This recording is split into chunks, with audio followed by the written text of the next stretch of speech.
At 15, my father and stepmother drove me 800 miles to a remote cabin in the Appalachian Mountains just to hand me over to a stranger. But as that man counted the thick stacks of money, his eyes locked onto the silver locket resting against my collarbone. He suddenly froze. The color drained from his face as he dropped the cash, pulled a loaded gun on my father, and whispered, "What is your mother's name?" "My name is Vivica, and I am 32 years old. I survived that terrifying night in the woods, and today I am the one holding the gun, metaphorically speaking. Before I take you back to the exact moment I shattered my family's pristine facade into a million unfixable pieces, let me know where you are watching from in the comments below. Hit that like button and subscribe if you believe that the truth always comes to light no matter how deep toxic people try to bury it." The Piedmont Country Club in Atlanta was suffocating under the heavy weight of forced prestige. Crystal chandeliers cast a warm golden glow over 200 of the city's most elite, powerful residents. It was a glittering sea of tailored tuxedos, custom silk gowns, and expensive perfumes that could not quite mask the underlying stench of hypocrisy. Tonight was the ultimate celebration of what my family liked to aggressively market to the public as Black excellence. My father, Ezekiel, was celebrating his 30th year as the founder of his real estate firm and his 10th year as the senior deacon of Atlanta's largest and wealthiest megachurch. He was a man who built his entire empire on the illusion of piety and unparalleled success. The mayor of Atlanta was sitting at the front table, chatting amicably with city councilmen. The senior pastor was laughing loudly over a plate of imported caviar, blessing the food paid for by congregation donations. Local celebrities, wealthy investors, and prominent community leaders were all there to pay their respects to the great and fallible Ezekiel and his flawless, untouchable family. I walked through the heavy mahogany double doors of the ballroom, wearing a custom emerald green gown that hugged my frame perfectly. The heavy silk swept against the marble floor with quiet, undeniable authority. For 17 long years, I was the absolute ghost of this family. I was the dark stain they had desperately tried to bleach away the unwanted child from a previous marriage. They pretended never existed so they could maintain their perfect narrative. But tonight I was not hiding in the shadows. I glided straight past the regular seating, ignoring the confused and judgmental glances from the church elders who faintly recognized my face. I walked with my head held high, my spine straight, and made my way directly to the center of the massive room, the VIP table.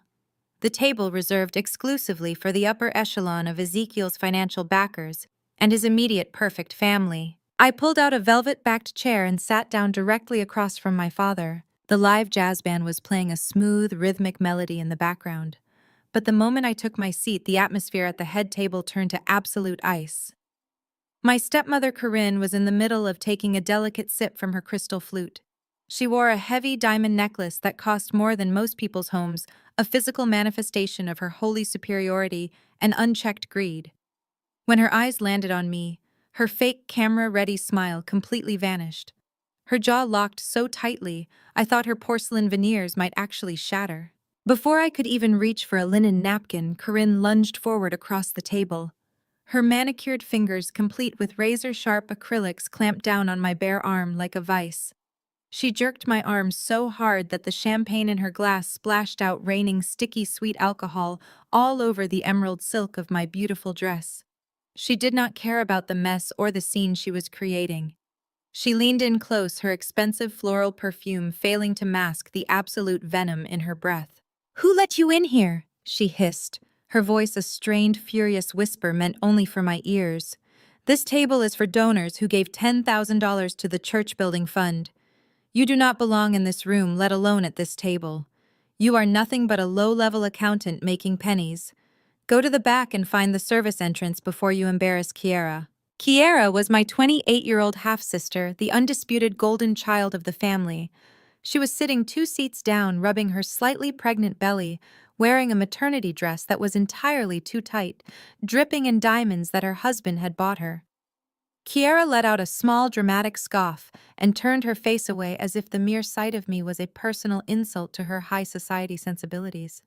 She had spent her entire life stepping on my neck to elevate herself, and tonight she expected me to shrink away into the background, just like I did when we were helpless children. I did not flinch. I did not pull my arm away from Corinne's bruising grip. I simply picked up a crisp white linen napkin from the table and slowly, methodically wiped the spilled champagne from my dress. My absolute calmness seemed to infuriate her even more. She was used to me cowering. She was used to the scared 15-year-old girl who used to beg for her approval and love. That girl was long dead. I looked up, bypassing Corinne entirely, and locked my gaze on my father. Ezekiel sat perfectly still, his large hands resting flat on the tablecloth, trying desperately to maintain his dignified, holy aura. But I could see the sweat forming at his temples. His breathing had become shallow and rapid. He knew exactly why I was here. "Embarrass, Kiera?" I asked, keeping my voice steady, melodious, and beautifully clear. It carried just enough volume to make the neighboring VIP tables quiet down. The clinking of silverware slowed to a halt. Conversations suspended in midair. I leaned forward, resting my elbows on the table, holding my father's terrified gaze. "Is my presence really the most embarrassing thing this family has ever done, Dad? Because I can think of something much worse." Corinne tightened her grip on my arm, her nails digging painfully into my skin. "Vivica, shut your mouth right now," she commanded, trying to keep her voice low. But the sheer panic in her eyes was palpable. She glanced frantically toward the pastor's table, terrified that her righteous facade was slipping. I gently but firmly peeled Corinne's fingers off my arm, dropping her hand back onto the table as if I had just touched something foul and diseased. "What about the night you and Corinne dragged me out of my bed?" I said, my voice cutting through the ambient jazz music like a newly sharpened blade. "What about the night you tied my hands with industrial zip ties, threw me into the trunk of your luxury sedan, and drove 800 miles north into the darkest, most isolated parts of the Appalachian Mountains? You told everyone at church the next Sunday that I had run away. You stood at the pulpit, wept fake tears, and asked the massive congregation to pray for your wayward, troubled teenage daughter. But we both know that was a calculated, filthy lie." Ezekiel's chest heaved. He looked around frantically. The mayor was now looking directly at our table, a deep frown creasing his forehead. The senior pastor had completely lowered his fork, his eyes wide with shock. The pristine, impenetrable bubble of their high society life was cracking wide open for the entire city to witness. "You handed me over to a stranger." I continued enunciating every single syllable so that the surrounding tables could hear exactly what kind of man their beloved deacon truly was. "A stranger waiting in a decaying hunting cabin in the middle of nowhere. You handed me over in exchange for a duffel bag containing $50,000 in unmarked cash. You needed to cover the money you stole from the church building fund, didn't you, Dad? 50 grand for your own flesh and blood. You sold your 15-year-old daughter to a man you thought was a criminal just to save your own reputation." Corinne gasped dramatically, bringing a hand to her chest, trying to play the horrified, victimized mother. Ezekiel finally found his voice, though it shook uncontrollably, lacking all the booming authority he used during his Sunday sermons. "You are insane." Ezekiel sputtered, his face turning an unhealthy shade of ashen gray. "You have always been mentally unstable, Vivica. You are having a psychotic episode. Security. Someone call security right now. She is completely delusional." I laughed. It was a cold, sharp sound that echoed in the tense silence of the ballroom. I reached up to my neck and grabbed the heavy silver locket resting against my skin. I unclasped it and tossed it onto the table. The heavy metal hit the glass centerpiece with a loud, resounding crack, shattering the crystal edge. "You remember this locket, don't you?" I asked, leaning closer until I could see the absolute terror in my father's eyes. "You were halfway to your car with your blood money. You were ready to drive back to Atlanta and play the grieving father. But do you remember what happened when the man you sold me to finally looked at me in the dim light of that cabin? He saw this locket. He recognized the unique engraving on the front. He froze completely. And then he dropped your dirty money on the floorboards, pulled a .45 caliber pistol from his waistband, and aimed it right between your eyes." Ezekiel swallowed hard. He was physically shrinking in his chair, the facade of the powerful real estate mogul dissolving into the pathetic, cowardly man he truly was. "He asked you a question, Dad."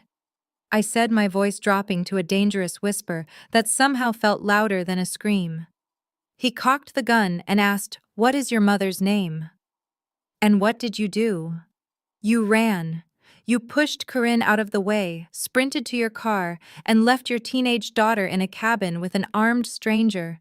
You drove off into the night and never looked back. Should we tell the pastor who that man actually was?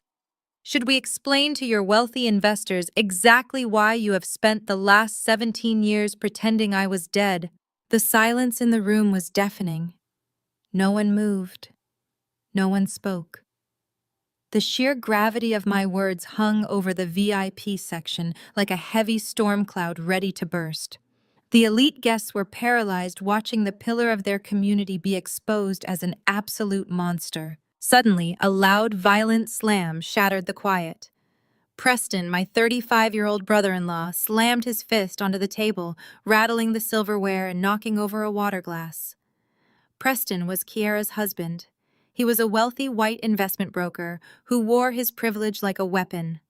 He used his Wall Street persona to constantly belittle the black people around him, disguising his deeply ingrained racism behind a mask of corporate superiority. He was the golden son-in-law, the man who supposedly elevated the family's status to new, unreachable heights. Preston stood up, towering over the table, his face flushed red with arrogant indignation. He pointed a finger directly at my face. "Listen here, you ghetto trash!" Preston sneered, his voice booming across the room, ensuring everyone could hear his attempt to put me in my place. "I do not know what kind of pathetic lies you are spinning to get attention, but you are leaving, right now. You come in here with your cheap theatrics trying to ruin a night that I paid for. My firm manages this country club's assets. You do not belong in this zip code. You are nothing but a disgruntled, low-class failure trying to extort money from successful people." He turned to the surrounding tables, flashing a slick, practiced smile. "I apologize for this disruption, ladies and gentlemen. My wife's estranged sister clearly has some severe substance abuse issues. Security will be escorting her out immediately. Please enjoy your evening." He looked back at me, his eyes full of malicious contempt. "Get up and walk out that door before I have you arrested for trespassing," he demanded. "At your level of income, you cannot afford the legal fees I will bury you with. Now move." I looked at Preston. I looked at his expensive, tailored suit. I looked at the smug, untouchable expression on his face. He thought he was dealing with a helpless poor relative who could be bullied into submission. He had absolutely no idea who I had become in the 17 years since my father left me in those woods. He did not know about the stranger in the cabin, and he certainly did not know about the massive arsenal of financial information I was currently holding in the palm of my hand. I slowly picked up my glass of water. I took a calm, deliberate sip. I let the extreme tension stretch for a few agonizing seconds while Preston waited for me to obey his command. Then I set the glass down and smiled.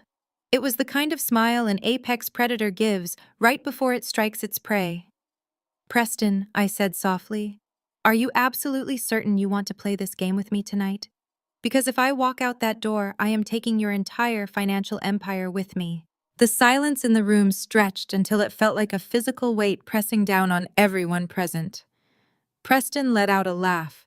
It was loud and booming and completely devoid of any real humor. It was the laugh of a man who was desperately trying to regain control of a room that was slipping through his fingers. He adjusted the cuffs of his bespoke suit, a suit paid for by the very people he was currently manipulating, and took a step closer to my chair. He wanted to loom over me. He wanted to use his physical size to intimidate me, a tactic he had undoubtedly used 1,000 times before in boardrooms and golf course negotiations. But I was not one of his subordinate junior analysts, and I was certainly not his subservient wife. He leaned his hands on the table, invading my personal space, bringing the scent of his expensive scotch and overpowering cologne right to my face. "My financial empire." He repeated, his voice dripping with absolute condescension. "That is rich coming from you. Let us get a few things straight right now, Vivica. You are a high school dropout who vanished into thin air because you could not handle the pressure of living in a respectable household. You have no education, no pedigree, and absolutely no standing in this room. Do you know who I am? Do you have any idea the kind of power I hold in this city? I kept my eyes locked on his, my expression utterly blank. Tell me, Preston, I said softly. He smirked, thinking he had finally cracked my armor. I am the man who manages the assets for this entire country club, he boasted, gesturing to the lavish ballroom around us. I sit on the board of directors. I advise the mayor on urban development. I single-handedly took your father's modest real estate firm and turned it into a multi-million-dollar enterprise. I paid for this entire gala tonight out of my own pocket just to honor Ezekiel. I am the reason this family has a seat at the table with the true elite. You do not belong in this zip code, let alone at this table. You are nothing but a ghost from a past this family has worked very hard to overcome. He snapped his fingers in the air, a sharp, disrespectful sound directed at the two security guards who had been hovering nervously near the ballroom entrance. Gentlemen, I want this woman escorted off the premises immediately, he ordered. If she resists, call the police and have her arrested for trespassing and public disturbance. I will personally make sure the charges stick. The guards exchanged an uncertain look. They recognized Preston, of course. He made sure everyone in the service industry knew exactly who he was and how much power he wielded over their employment. But they also saw me sitting completely unbothered at the head table, dressed in a gown that cost more than their annual salary, speaking to the guest of honor with terrifying familiarity. They hesitated, shifting their weight from foot to foot, unsure of how to proceed. Preston's face flushed a deeper shade of crimson at their hesitation. "Are you deaf?" He barked, his polite society mask slipping to reveal the raw, entitled anger underneath. "I said get her out of here." I did not even look at the guards. I slowly unclasped my evening clutch. The soft click of the metal fastener sounded incredibly loud in the hushed room. Preston's eyes darted to my hands, a brief flash of genuine uncertainty crossing his features. He expected me to pull out a weapon, or perhaps a tear-stained letter. Instead, I withdrew a sleek, ultra-thin tablet. I tapped the screen once the cool blue light illuminating my face in the dim ballroom. "You talk a lot about your firm, Preston," I said, my voice carrying effortlessly over the low murmur of the shocked guests. "You brag about managing assets and elevating my father's business. But which firm are we actually talking about tonight? Are we talking about the legitimate front-facing brokerage you display on your glossy website? Or are we talking about the shell company registered in the Cayman Islands?" Preston froze. The arrogant smirk vanished from his face so quickly, it was as if it had been wiped away by a physical blow. "What did you just say?" he demanded, his voice suddenly lacking its previous volume. I tapped the screen again and began reading from the brightly lit display. "Let us look at the numbers, shall we? According to these routing details, your primary holdings account has been bleeding capital for the last 36 months. You made a series of catastrophic bets on commercial real estate right before the market shifted. To cover those massive losses, you set up a dummy corporation." I looked up, meeting his terrified gaze. "You used this shell company to launder my father's church donations. The tithes, the offering plates, the generous checks written by the elderly congregants sitting in this very room. Ezekiel funneled millions of dollars of untaxed church revenue directly into your failing hedge fund under the guise of charitable investments. And despite injecting all that stolen holy money into your accounts, you are currently defaulting on a $12 million loan from a private equity firm that is very well known for not taking kindly to missed payments." A collective gasp rippled through the VIP section. The senior pastor, who had been sitting frozen in his chair, dropped his heavy silver fork onto his china plate with a loud clatter. His face had gone completely white. He turned slowly to look at my father, who was now clutching his chest, breathing in rapid, shallow gasps, as if all the oxygen had been sucked out of the room. "Ezekiel," the pastor whispered, his voice trembling with a mixture of shock and dawning fury. "Ezekiel, tell me she is lying. Tell me right now that you have not been touching the sanctuary funds." My father could not speak. He opened his mouth, but only a pathetic wheezing sound came out. He looked at Preston with wild, pleading eyes, begging his golden son-in-law to fix the catastrophic disaster unfolding before them.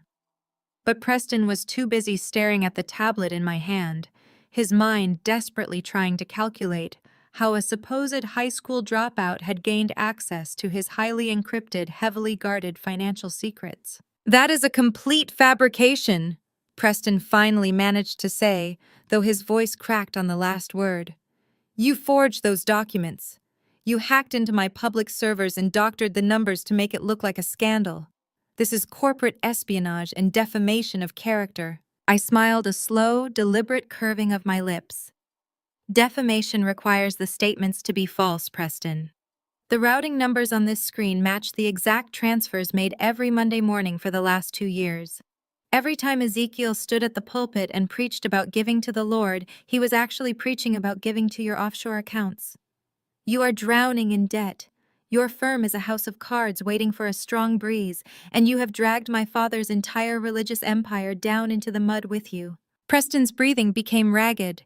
He looked around the room, seeing the expressions of the wealthy donors morph from confusion to profound suspicion. These were powerful people. They did not take kindly to being defrauded, and they certainly did not tolerate being made to look like fools by a slick-talking broker who married into a megachurch family just to access their wallets. He needed to regain control immediately. He needed to re-establish his dominance and crush my credibility before the seed of doubt could take root in the minds of his investors. He let out another laugh, forcing it to sound dismissive and thoroughly unbothered. He looked over his shoulder and caught the eye of two men sitting at an adjacent table. They were wearing identical charcoal suits and had the distinct predatory look of high-priced defense attorneys. Preston gave them a subtle nod, signaling them to prepare for a fight. They immediately reached for their briefcases, their eyes locked on me. "You think a fake spreadsheet scares me?" Preston asked, turning his attention back to me. His voice was gaining strength again, fueled by his desperate need to maintain his illusion of supremacy. "You think you can waltz in here after 17 years, wave a piece of plastic around, and bring down a man like me? I have the best legal team in the state sitting right behind me. They will tie you up in civil litigation for the rest of your miserable life. You will be paying my legal fees until you are in the grave." He stepped back from the table and threw his arms wide, encompassing the grandeur of the ballroom. "I am Preston Vance. I do not default on loans. I do not need to steal from a church." He turned to his wife, who had been watching the exchange with wide, terrified eyes. Kiara was clutching her pregnant stomach, her heavy diamond bracelets clinking together as she trembled. Kiara Preston said, his tone shifting into a sick, twisted imitation of a loving, proud husband. "Tell your sister about our latest purchase. Tell this jealous, bitter woman exactly how poorly we are doing financially. Tell her about the house we just closed on." Kiara blinked, startled by being pulled into the crossfire. She looked at Preston, then at me, her lifelong habit of seeking validation from her husband, battling with the sudden sinking fear that everything I had just said might actually be true. But the conditioning was too deep. She had spent her entire life believing she was superior to me, and Preston was the ultimate symbol of that superiority. She raised her chin, channeling her mother's haughty arrogance, and forced a proud, condescending smile onto her face. "We just bought a mansion in Buckhead," Kiara announced, her voice ringing out clearly. "It is a 10,000-square-foot estate in the most exclusive gated community in Atlanta. And we did not even need a mortgage. We bought it for $4 million. In cash." Preston beamed, looking around the room as if waiting for a round of applause. He turned back to me, crossing his arms over his chest, his posture screaming victory. "You hear that, Vivica? $4 million in liquid cash. Does that sound like a man who is defaulting on his loans? Does that sound like a firm that is bleeding capital? You made a massive miscalculation coming here tonight. You thought you could play in the big leagues, but you are completely out of your depth. You are nothing but a pathetic liar trying to ruin her family out of spite." I sat perfectly still, letting his triumphant words echo through the silent ballroom. I looked at Preston, basking in his own manufactured glory, and then I looked at Kiara, who was desperately clinging to the illusion of her perfect, untouchable life. They were so incredibly confident in their lies. They truly believed that their wealth and their status made them invincible. I slowly locked the screen of my tablet and placed it gently on the table next to the shattered crystal centerpiece. I did not raise my voice. I did not show an ounce of the rage that was coursing through my veins. I simply let the silence stretch, waiting for the perfect moment to pull the rug out from under their $4 million fairy tale. Preston thought he had won. He thought he had successfully painted me as a jealous, deranged outsider. But he had no idea that I was holding the deed to his destruction. Preston's face flushed a deep, mottled purple. He opened his mouth to shout another threat to call my bluff, but before he could emit a single sound, a soft, deliberate sobbing echoed from his right. Kiera had decided it was her time to take the stage. My younger half-sister pushed her chair back. The heavy legs scraped against the marble floor as she stood up. She placed one hand protectively over her slightly rounded pregnant belly, ensuring that every eye in the ballroom gravitated toward her maternal state. Her other hand fluttered to her chest. Her fingers rested lightly against a diamond necklace that caught the light of the chandeliers. She looked like the ultimate picture of tragic grace, a perfect affluent mother-to-be whose special night was being ruined by a volatile relative. "Vivica, why are you doing this?" Kiera cried out. Her voice trembled with perfectly manufactured sorrow. Her tears were thick and fast, ruining absolutely nothing of her flawless makeup. She stepped around Preston, placing herself between her husband and me. She was playing the role of the fierce but gentle defender. "Why are you so bitter, Vivica? Why can you not just be happy for us for once in your life? Mom and Dad gave you everything. They gave you their home, their name, their love. They tried to save you from yourself, but you chose the streets.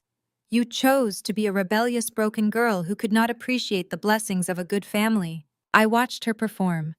It was a masterclass in manipulation, honed by years of watching our stepmother Corinne do the exact same thing. The guests at the surrounding tables murmured in sympathy. A few of the older church ladies shook their heads, whispering about how tragic it was for Kiera to deal with such a disturbed sister during her pregnancy. Kiera wiped a tear from her cheek. Her diamond tennis bracelet flashed brightly in the golden light. She took a deep breath, puffing out her chest as she prepared to deliver her ultimate self-righteous speech. "We are sitting here tonight celebrating Black excellence," she continued. Her voice rose to reach the back of the massive room. "We are celebrating the incredible legacy that our father built from the ground up through faith and hard work. Preston and I are honoring that legacy every single day. We are not just buying $4 million mansions in Buckhead. We are building the community. Tomorrow morning, Preston and I are closing on a state-of-the-art pediatric clinic right here in Atlanta. We are bringing elite healthcare to children who need it. We are building generational wealth and a positive future for our own child." She took a step closer to my side of the table, looking down at me with an expression of profound, sickening pity. "And what are you doing, Vivica? You burst in here wearing a dress you probably rented, spewing wild, psychotic lies about kidnapping and embezzlement because you cannot stand to see us thrive. Stop being so jealous. Stop trying to drag us down into the gutter just because you could not figure out how to make something of your own life. It is pathetic, Vivica. It is just sad." The ballroom was dead silent. The wealthy guests were completely captivated by Kiera's emotional monologue. Preston placed a supportive hand on his wife's shoulder, nodding solemnly as he played the role of the steadfast rock. Corinne let out a loud theatrical sniffle, dabbing at her eyes with a linen napkin. They had woven their web of lies so tightly that they actually believed their own narrative. They truly believed that if they just spoke loudly enough and used enough buzzwords like legacy and community, the truth would simply evaporate into thin air. I did not raise my voice. I did not match her hysterical energy. I simply tapped the screen of my tablet 3 times. When I had arrived at the country club earlier that evening, I had not just walked through the front doors. I had taken a brief detour to the audio-visual control room near the service entrance. It had taken me exactly 4 minutes to bypass their outdated security firewall and sync my tablet directly to the ballroom projector system. It was the exact same system currently displaying a looping slideshow of Ezekiel's glorious real estate achievements on 2 50-foot screens behind the head table. With my third tap, the slideshow abruptly vanished. The screens flickered, turning a stark, glaring white. that cast a harsh, unflattering light over the entire VIP section. Then a high-resolution unredacted legal document appeared on both massive screens, magnified so large that even the guests at the very back of the ballroom could read the fine print without needing their reading glasses. A collective gasp rolled through the crowd. The quiet background music from the jazz band faltered and completely stopped as the musicians turned around to look at the display. "A $4 million mansion?" Kiera Y asked. My voice sliced cleanly through the shock in the room. "You mean the estate on West Paces Ferry Road? The one you have been posting on your social media all month with the hashtags blessed and wealthy?" Kiera froze. Her hand dropped slowly from her belly. She turned to look at the massive screens behind us. "Let us read the top of this document together," I suggested, remaining comfortably seated in my velvet chair. "Notice of foreclosure and public auction. And if you look closely at the grantee name listed on the original deed, you will not see your name, Kiera. You will not even see Preston's name. The deed is entirely in the name of Martha Vance, Preston's mother." Kiera's jaw went slack. She blinked rapidly. Her eyes darted across the 50-foot projection reading the undeniable legal terminology. She shook her head violently. Confusion warred with rising panic. "No," she stammered, taking a step back. "No, that is a mistake. Preston paid cash for that house. He put my name on the paperwork. I saw the paperwork with my own eyes." I swiped my finger across my tablet and the massive screens instantly transitioned to an entirely new set of documents. These were wire transfer receipts, complete with routing numbers, dates, and international bank stamps. "He showed you dummy paperwork, Kiera," I explained. My tone was almost conversational, as if I were explaining a simple math problem to a slow child. "He never paid cash for that house. He took out a massive predatory loan using the property as collateral. But that is not even the best part. Tell the crowd about this wonderful pediatric clinic you are supposedly opening tomorrow. The one that represents your great contribution to the community and your beautiful legacy." I swiped my screen again. The projection shifted to a series of aggressive withdrawal statements from a joint business account labeled Vance Pediatric Holdings. The numbers glowed in bright red ink for everyone to see. "The money for the clinic is gone," I stated clearly. "All $2.5 million of it. Preston completely drained the clinic operational accounts over the last 48 hours. But do not worry, he did not just lose it in the couch cushions. If you look at the recipient accounts on the screen, you will see exactly where your community legacy went."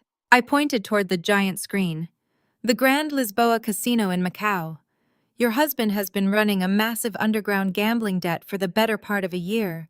The people he owes money to do not send polite collection letters, Kiera. They send men who break kneecaps in dark alleys. Preston wired the entire clinic fund to Macau yesterday afternoon just to keep himself breathing, which is exactly why your beautiful Buckhead mansion is going up for public auction on Tuesday. You do not own a home. You do not own a clinic. You do not own anything at all." The silence in the room shifted from shocked to absolutely suffocating. The guests were staring at the screens, reading the undeniable proof of Preston's complete financial ruin. The mayor of Atlanta was whispering furiously to his security aide, looking completely horrified. The wealthy donors at the adjacent tables were looking at Preston as if he carried a highly contagious disease. Kiera turned completely pale. All the color drained from her perfectly contoured face, leaving her looking gray and hollow. The haughty, superior aura she had worn just seconds ago dissolved into pure, unadulterated horror. She looked at the screen, and then she turned her head slowly to look at her husband. "Preston," she whispered. Her voice trembled so violently she could barely form the word. "Preston, tell me this is a trick. Tell me she hacked something and made this up. Tell me where the clinic money is right now." Preston was sweating profusely. His expensive cologne was suddenly overpowered by the sour stench of raw panic. He took a step backward, his eyes darting toward the exit doors. "Kiera, listen to me," he stammered, raising his hands defensively. "It is just a temporary liquidity issue. It is a bridge loan. I was going to move the funds back before closing tomorrow. I just needed a few days to clear a margin call. She is taking this entirely out of context. A bridge loan to a casino in Macau. I interrupted, laughing softly. Do they teach that kind of financial strategy at your elite business school, Preston? Kiara let out a sound that was half sob and half scream. She shoved Preston backward. Her perfectly manicured hands hit his chest hard enough to make him stumble. You lied to me! She shrieked, no longer caring about the audience or her carefully maintained high society image. You told me the house was in my name. You told me the clinic was funded. We have a baby coming. Where is my money, you liar? Preston stumbled, trying to grab her hands to quiet her down. Keep your voice down, Kiara. You are embarrassing us in front of the clients. I will fix it. I just need a minute to make some calls. Do not make a scene. There is no fixing this, I said, leaning back in my chair. You are bankrupt, Preston. You are entirely liquid. And the worst part is the money you gambled away was not even yours. It was the seed money my father illegally siphoned from the church to keep your firm afloat. At the mention of the church money, Ezekiel finally snapped out of his paralyzed state. He realized that if I kept pulling up documents on those massive screens, his entire congregation, his wealthy backers, and the city officials present would see the exact mechanism of his fraud. The illusion of his wholly untouchable empire was seconds away from completely imploding right in front of the people who funded his lavish lifestyle. He could not let me speak another word. He had to change the narrative immediately, and he had to do it using the only weapon he had left.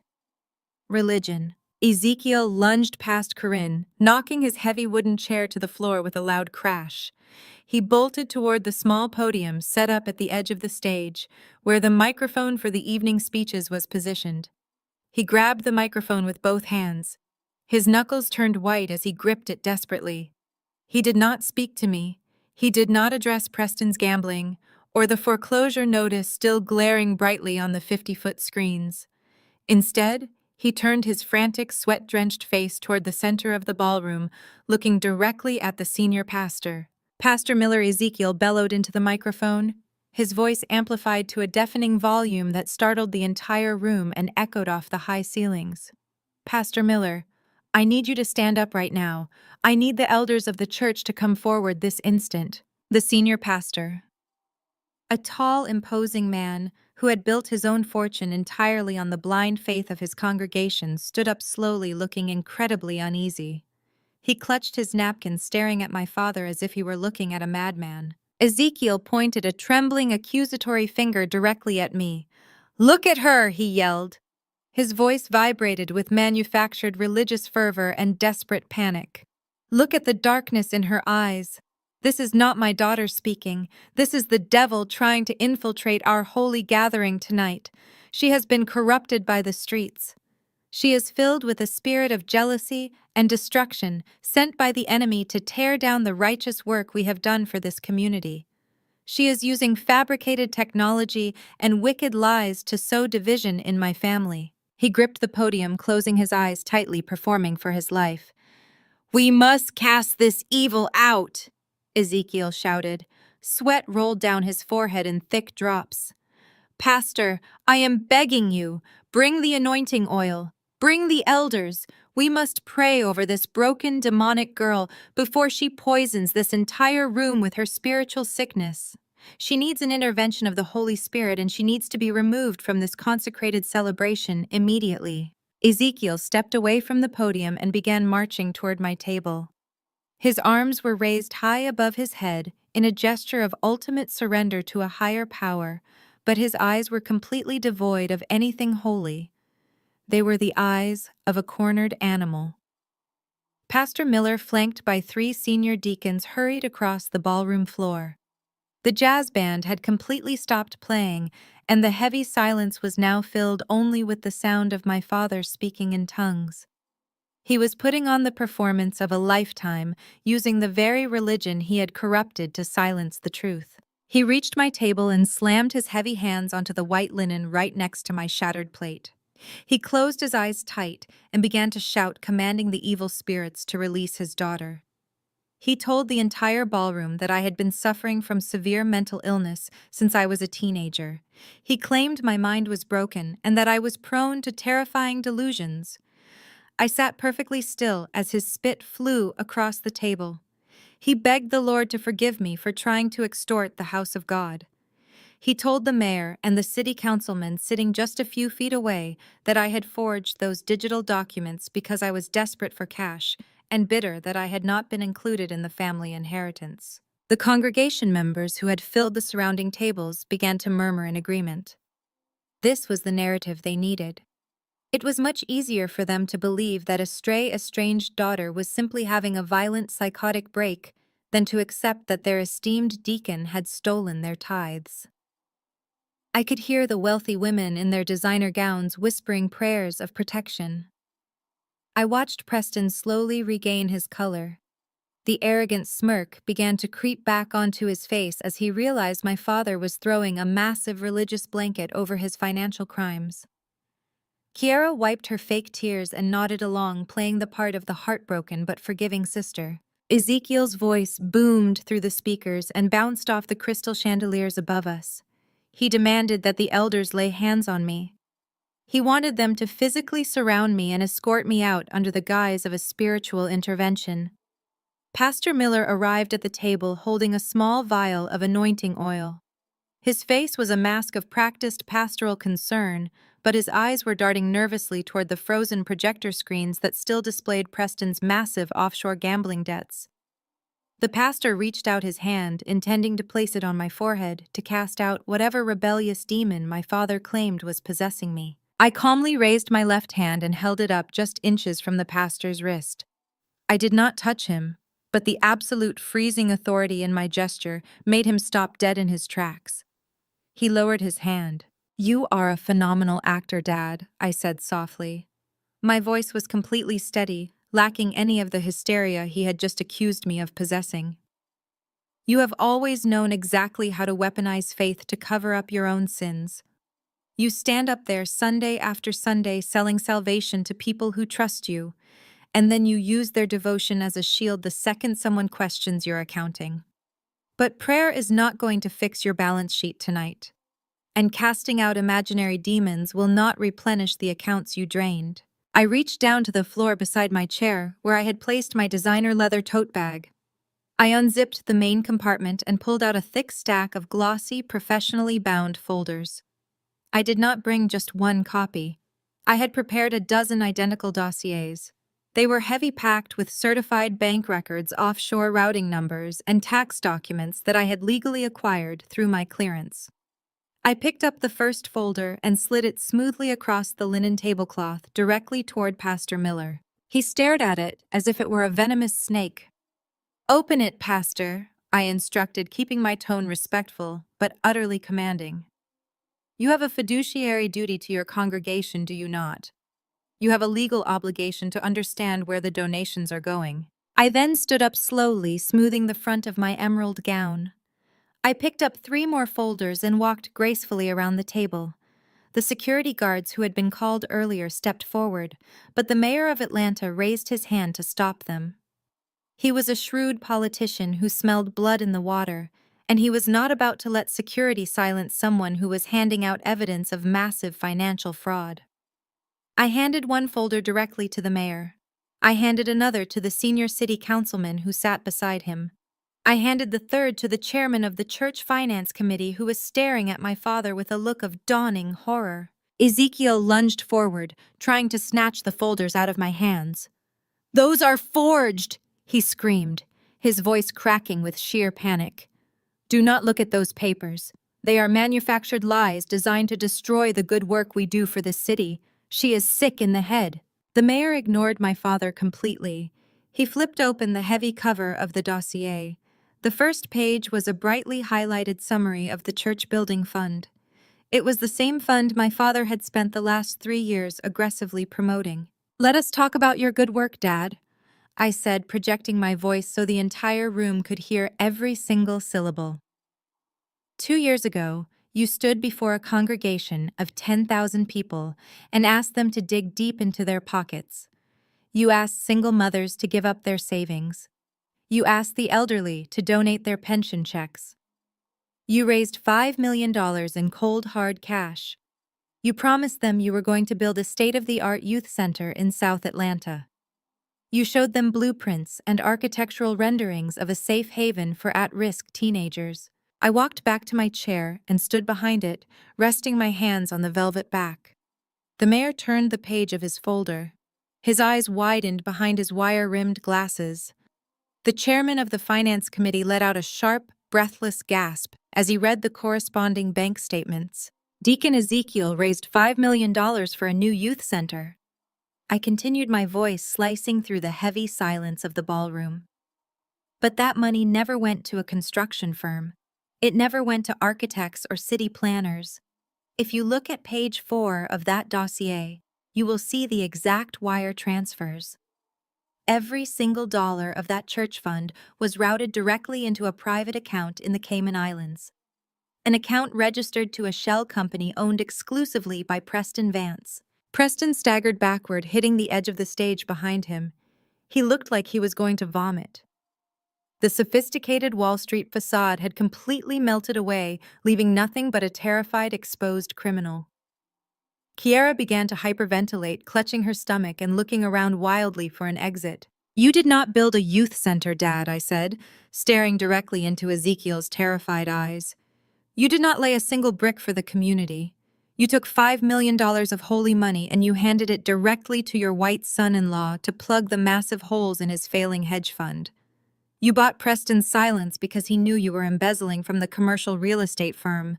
You sold out your own people, your own congregation, just to keep your fake empire from collapsing."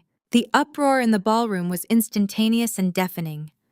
The wealthy church donors who had defended my father just moments ago were now standing up from their tables, shouting in absolute outrage. The jazz band musicians quietly packed their instruments and slipped out the back doors. The mayor slammed the folder down on the table and signaled his aides to get him out of the building before the press arrived. The chairman of the finance committee grabbed my father by the lapels of his expensive tuxedo, screaming in his face, demanding to know where the money had gone. The entire facade of their black excellence, their untouchable religious superiority, was burning to the ground right in front of them. My father tried to push the chairman away, sputtering nonsensical defenses, but nobody was listening to him anymore. The evidence was right there in black and white, printed on certified bank letterheads. Suddenly, a piercing theatrical scream shattered the chaos in the room. Corinne, my manipulative stepmother, had realized that the financial trap was completely inescapable. She saw the mayor leaving. She saw the elders turning on her husband. She knew that there was absolutely no logical way to explain away the offshore wire transfers. So she resorted to the only tactic she had left in her arsenal. She went for ultimate unhinged character assassination.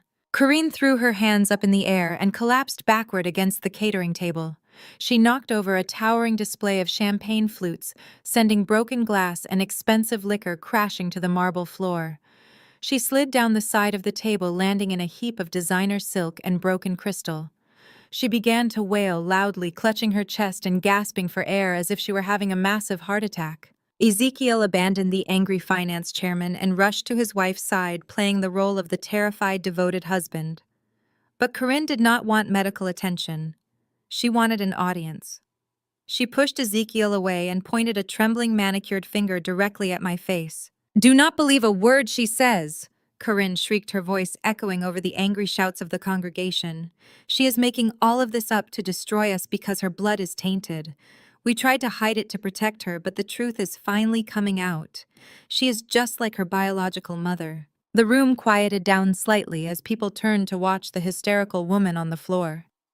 Corinne sensed the shift in attention and dialed up her performance. She grabbed the hem of her ruined dress and wept loudly. Her mother was nothing but a filthy street-walking crack addict. Corinne screamed, her face contorted with vicious hatred. She was a junkie who left this girl with nothing but bad blood and a broken mind. We took her in. We tried to raise her like a proper child, but you cannot wash the gutter out of someone who was born in it. Her mother died with a needle in her arm, and now this girl has inherited her madness. She is hallucinating these bank records. She is suffering from the same psychotic delusions that killed her crackhead mother. Do not look at those papers. She is a sick, sick girl, and she needs to be locked away in an asylum. Corinne lay on the floor, panting heavily. looking around to see if her outrageous lie had successfully distracted the crowd from the financial ruins staring them in the face. She thought that by weaponizing the memory of my dead mother, she could instantly discredit everything I had just exposed. She thought the elite crowd would instinctively side with the wealthy, respectable stepmother over the supposedly unstable daughter of a drug addict. I stood behind my chair looking down at Corinne as she writhed among the broken champagne glasses. I did not feel an ounce of shame. I did not feel a single drop of the humiliation she was so desperately trying to inflict upon me. Instead, a slow, cold sense of absolute victory settled deep within my bones. She had just handed me the exact opening I needed to deliver the final devastating blow. Corinne dragged herself across the sticky marble floor, ignoring the shards of broken crystal that snagged the delicate silk of her designer gown. She reached out and wrapped her hands around Pastor Miller's ankles, weeping with such theatrical desperation that it would have earned her a standing ovation on a Broadway stage.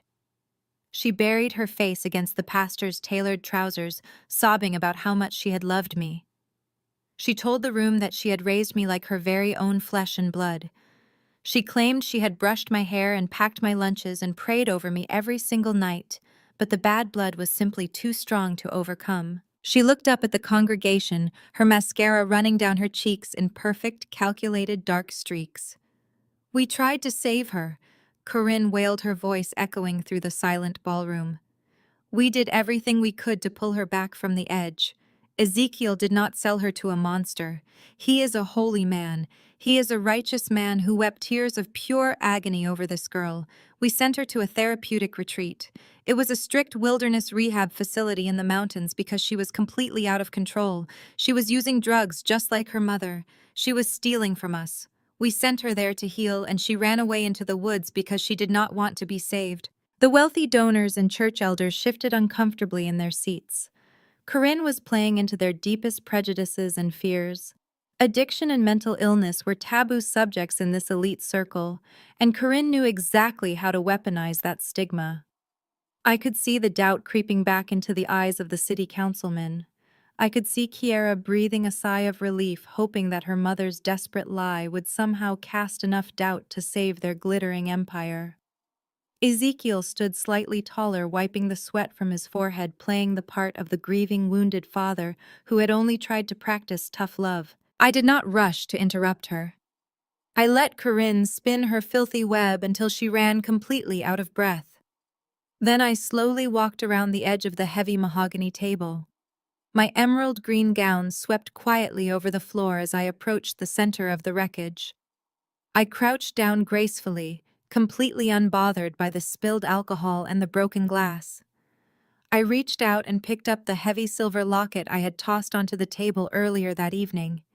It had fallen to the floor during Ezekiel's violent outburst. The heavy metal felt cool and solid in my palm. I stood back up and looked down at Corinne, who was still clinging to the pastor's leg.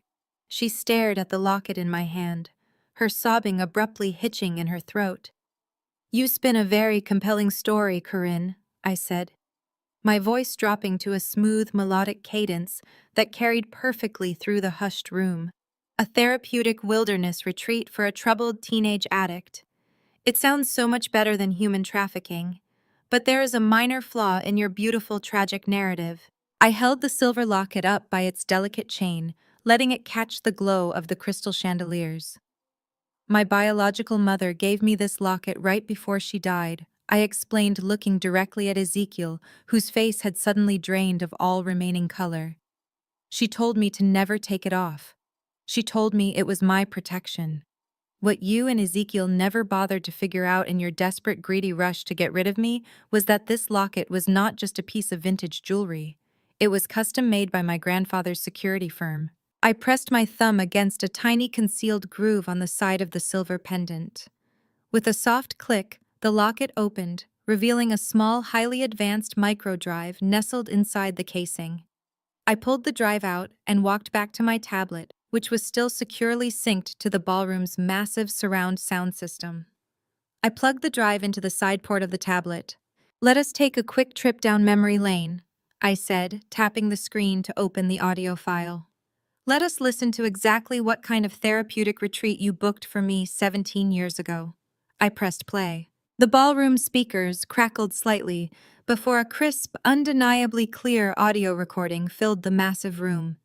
It was the sound of a dark moving car, the low hum of a luxury sedan engine driving up a steep mountain road. Then Corinne's voice echoed through the speakers. She sounded 17 years younger, but the vicious cold calculation in her tone was exactly the same. "We are not taking less than 50,000, Ezekiel," the recorded voice of Corinne snapped.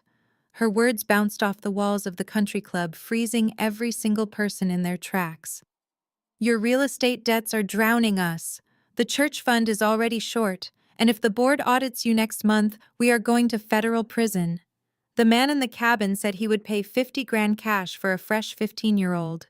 We take the bag, we hand her over, and we drive away. Then Ezekiel's recorded voice answered, thick with cowardice and greed. "What if she screams, Corinne? What if someone hears her?" Corinne's recorded laugh was harsh and utterly devoid of humanity.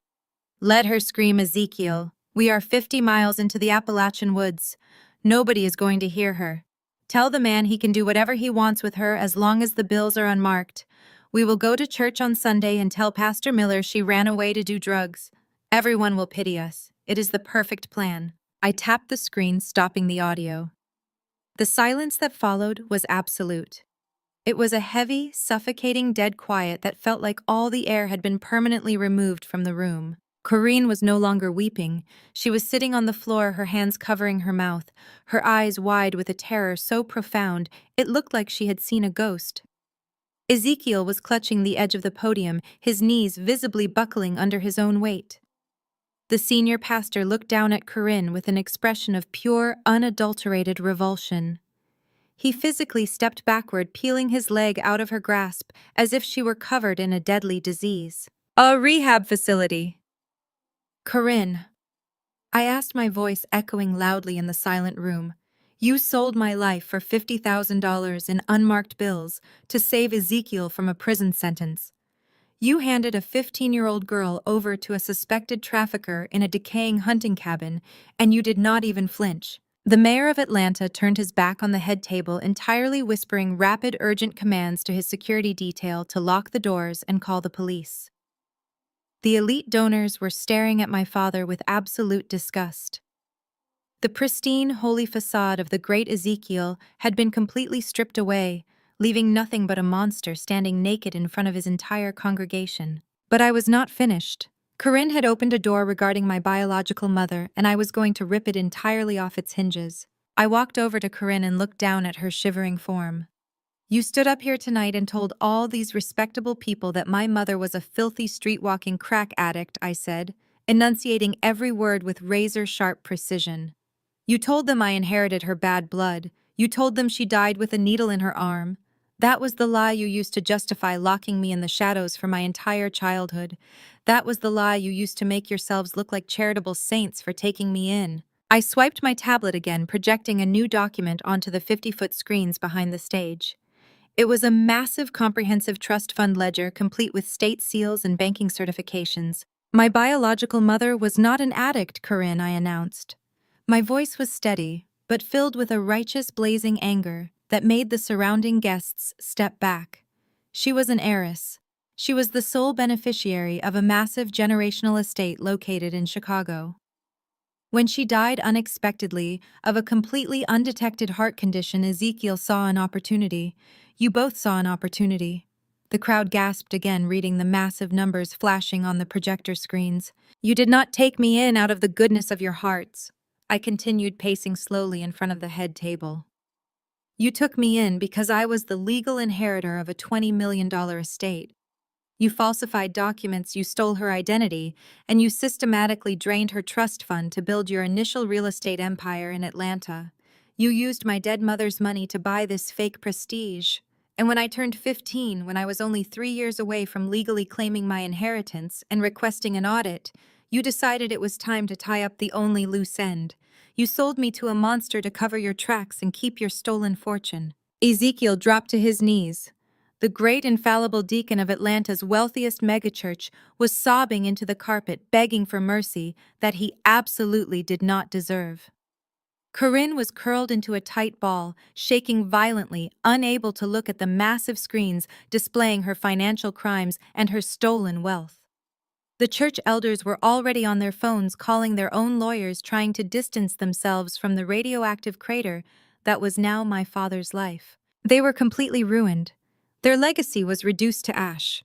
Their social standing, their wealth, their holy superiority.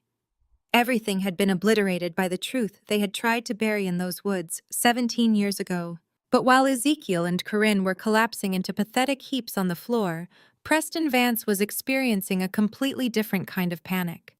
He was not just embarrassed. He was legally and financially trapped in a corner with no way out.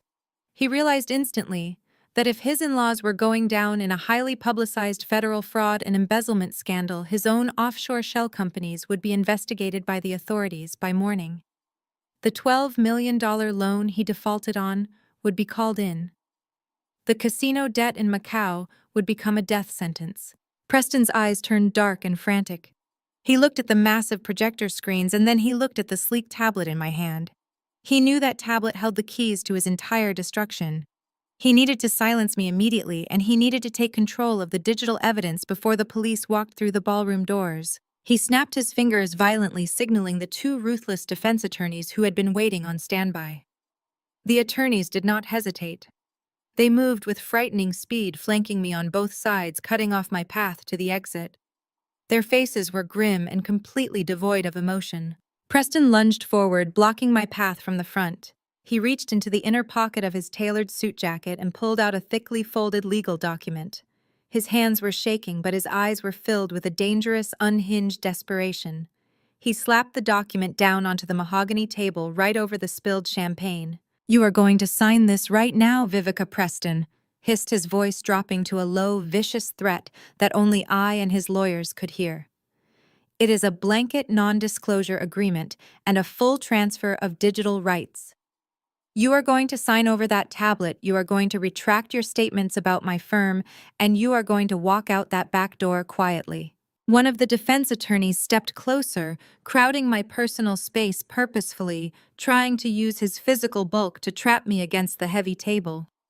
He pulled a gold fountain pen from his pocket and pressed it aggressively into my hand. "You have 30 seconds to sign the paper," Vivica Preston whispered, leaning in so close I could feel the panicked heat radiating from his skin. "Or my men will take that tablet from you by force, and we will make sure you never see the light of day again. Now sign it." I looked down at the heavy gold pen in my hand. The two lawyers shifted closer, their expensive tailored suits brushing against my bare shoulders. One of them subtly unbuttoned his suit jacket, revealing the faint but unmistakable bulge of a shoulder holster strapped across his chest. They were not just corporate attorneys, they were high-priced fixers. They were the kind of men Preston paid exorbitant amounts of money to make his worst problems disappear quietly in the dark. I glanced past them toward the heavy mahogany double doors at the back of the lavish ballroom. 2 more security guards had moved to block the main exits, crossing their thick arms and standing shoulder to shoulder. No one was leaving this room until Preston Vance got exactly what he wanted. Preston leaned his knuckles heavily on the table, his breath hot and ragged. He thought he had me completely cornered. He thought he had just played the ultimate trump card in a game I could not possibly win. "You think you are the only one who knows how to dig up buried financial records, Vivica?" He sneered, his voice a low, venomous whisper that barely carried past the shattered crystal on our table. "I have known about your biological mother's estate for 6 months. I know that the primary trust fund she established for you matures tonight at exactly midnight. $20 million sitting in a locked account waiting for your signature. And you are going to sign every single penny of that trust over to Ezekiel right now." He stood up slightly straighter, his chest puffing out as he outlined his brilliant master plan. "Ezekiel will then transfer those funds directly into my holding company." Preston continued, his eyes wide and manic with desperate, unadulterated greed. "That money will cover the massive margin call. It will pay off the debt collectors in Macau. It will rebuild the pediatric clinic fund before tomorrow morning, and no one in this city will ever know what happened here tonight. You are going to save this family, Vivica, and you are going to do it with a smile on your face, because if you do not, I will take that tablet from you by force, and I will call the police. I will have you arrested for corporate espionage, illegal hacking, and cyber terrorism. I stared at him, letting his threats wash over me without blinking. I will completely ruin you, Preston hissed, leaning so close I could see the thick sweat beading on his forehead. I play golf with the district attorney. I fund the election campaigns of half the judges sitting on the bench in this state. Do you really think they are going to believe your wild story over mine? Do you honestly think they care about some fabricated digital evidence on a stolen tablet? To them, I am a respectable pillar of the community, and you are just a black girl from a broken home trying to extort successful people. You are absolutely nothing. You have zero power in this room. They will lock you in federal prison for the rest of your natural life, and Ezekiel and Corinne will gladly testify under oath that you have been clinically insane since childhood. Now pick up the pen and sign the paper. I slowly looked up from the dense legal document, meeting Preston's frantic, bloodshot eyes. Ezekiel had pulled himself up from the floor, clutching the edge of the tablecloth, his breathing shallow and incredibly erratic. He was staring at the legal document like it was a holy life raft sent directly from heaven to save his fraudulent empire. Corinne had stopped her hysterical theatrical sobbing. She was still sitting on the marble floor among the broken champagne glasses, but her eyes were fixed on my hand, practically begging me to sign away my mother's legacy to save her luxurious, untouchable lifestyle. Kiara was standing a few feet away, holding her pregnant stomach, her face a mask of complete shock, as she watched her wealthy husband actively try to extort and threaten her estranged sister. The lawyer to my right tapped his finger impatiently against the mahogany table. The gold fountain pen felt heavy and cold between my fingers. I looked down at the thick stack of legal paper Preston had thrown in front of me. It was a standard transfer of assets agreement, drafted with aggressive ironclad language meant to completely strip me of all my rights. It transferred the entirety of the maturing trust directly into Ezekiel's name, with Preston listed as the primary managing executor with full financial authority. It was a flawless legal trap designed by ruthless men who thought they were always the smartest people in the room. I did not argue with him. I did not plead or bargain or beg for my freedom. I simply uncapped the gold fountain pen. The sharp scratch of the metal nib against the thick parchment sounded incredibly loud in the tense, suffocating silence of the VIP section. I wrote my name with careful, elegant, deliberate strokes, signing on the dotted line at the bottom of the final page. I even added my middle initial just to make it perfectly official and legally binding. Before I could even lift the pen from the paper, Preston snatched the document out of my hands. He let out a loud, breathless bark of laughter. It was the frantic sound of a man who had just outrun a speeding train by a fraction of a second. He waved the signed paper in the air, his face flushed with arrogant, supreme victory. "See that, Ezekiel?" Preston shouted, turning to my father, who was now weeping with profound relief. "I told you I would fix this mess. I handle the problems. I protect this family's legacy." He turned to the defense attorneys, snapping his fingers with absolute authority. "Get this filed with the courts immediately. Initiate the wire transfers the second midnight hits. Pay off Macau and put the rest of the cash into the offshore holding account. We are done here. Security, get this crazy woman out of my sight." I carefully placed the cap back onto the gold fountain pen and set it down neatly next to my tablet. I leaned back in my velvet dining chair, crossing my legs and resting my hands calmly in my lap. I looked up at Preston, who was practically vibrating with triumphant adrenaline. "Are you absolutely certain you want your lawyers to file that paperwork, Preston?" I asked, my voice cutting through his celebration like a shard of pure ice. Preston stopped laughing. He looked down at me, his arrogant sneer returning in full force. "What is the matter, Vivica?" he mocked, slipping the signed document into the inner pocket of his suit jacket. "Are you having buyer's remorse already? It is too late. Your signature is on the dotted line. You just bought your freedom and you do not even get a thank you card." I smiled. It was not a small, polite smile. It was a wide, genuine smile that completely reached my eyes. It was the smile of an apex predator who had just watched its prey willingly step into a steel trap and lock the door from the inside. I had spent 17 long years planning a singular flawless moment of absolute destruction, and Preston Vance had just executed it for me perfectly. "Did you actually read the fine print of the trust document, Preston?" I asked, tilting my head slightly. "Did you bother to look at the portfolio attached to the estate before you forced me to sign it over to you?" Preston frowned, his hand freezing over his jacket pocket. "What are you talking about?" he demanded, his voice suddenly losing a fraction of its booming, unshakable confidence. "You see, Preston, my biological mother did leave me a $20 million estate." I explained, my words flowing smoothly and calmly across the table. "But Ezekiel and Corinne drained the liquid cash years ago. They stole my mother's money to build their church and launch their real estate firm. They emptied the accounts completely while I was just a child. But a trust cannot just be dissolved, especially when it is legally tied to commercial property holdings. So the trust sat completely empty for a very long time." The two defense attorneys exchanged a sharp, incredibly nervous glance. One of them reached out and pulled the folded document back out of Preston's pocket, flipping rapidly through the pages to the portfolio attachments at the very back of the agreement. Until last year, I continued standing up slowly from my chair. The emerald silk of my gown rustled quietly in the silent room. I took control of the trust anonymously through my own legal team. I knew you were desperate, Preston. I knew you were secretly moving Ezekiel's stolen church funds into your bleeding hedge fund to stay afloat. So I used the empty shell of my mother's trust to purchase the debt of your failing commercial real estate ventures."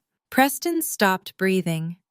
The color began to drain from his face, leaving him looking like a sick, pale ghost. "I bought every single toxic asset your firm tried to dump," I said, stepping closer to him. "I bought the bad mortgages, the defaulted commercial loans, the empty suburban strip malls that you bankrupted. I packed my mother's empty trust with $15 million of your absolute worst financial garbage." The lawyer standing next to Preston let out a low, horrified curse. He dropped the document onto the table and physically took a step away from Preston as if the man had suddenly caught on fire. "And according to the liability clause you just aggressively forced me to sign," I said, my voice echoing in his ears. "The signatory who assumes control of the trust automatically assumes full personal and corporate liability for all debts held within it." "You thought you were stealing $20 million in cash?" "Preston," I whispered, leaning in so he could hear the absolute finality in my voice. "But the trust is not holding cash. It is holding $15 million of your own toxic debt. And by forcing me to sign that transfer, you just legally assumed all of Ezekiel's massive liabilities. You just tied your personal name, your prestigious firm, and your remaining assets directly to a $15 million black hole. You did not save the family, Preston. You just legally bankrupted yourself and handed the federal investigators a signed, notarized confession of your corporate negligence." The lawyer standing to Preston's right dropped the transfer document as if the paper itself had suddenly caught fire. He took 2 rapid steps backward, bumping into a waiter who was still frozen in shock, holding a silver tray of appetizers. The second attorney did not even bother looking at the paperwork. He took one look at my perfectly calm face, saw the absolute certainty in my eyes, and immediately began backing away toward the emergency exit. They were highly paid corporate fixers, but they were not fools. They knew exactly what it looked like when a trap snapped shut, and neither of them had any intention of being caught in the blast radius of a $15 million federal fraud investigation. Preston snatched the thick stack of papers from the mahogany table. His hands were shaking so violently that the pages rustled against each other. He stared at the dense legal jargon he had been too arrogant and too desperate to read thoroughly. He flipped to the back of the agreement where the portfolio schedules were attached.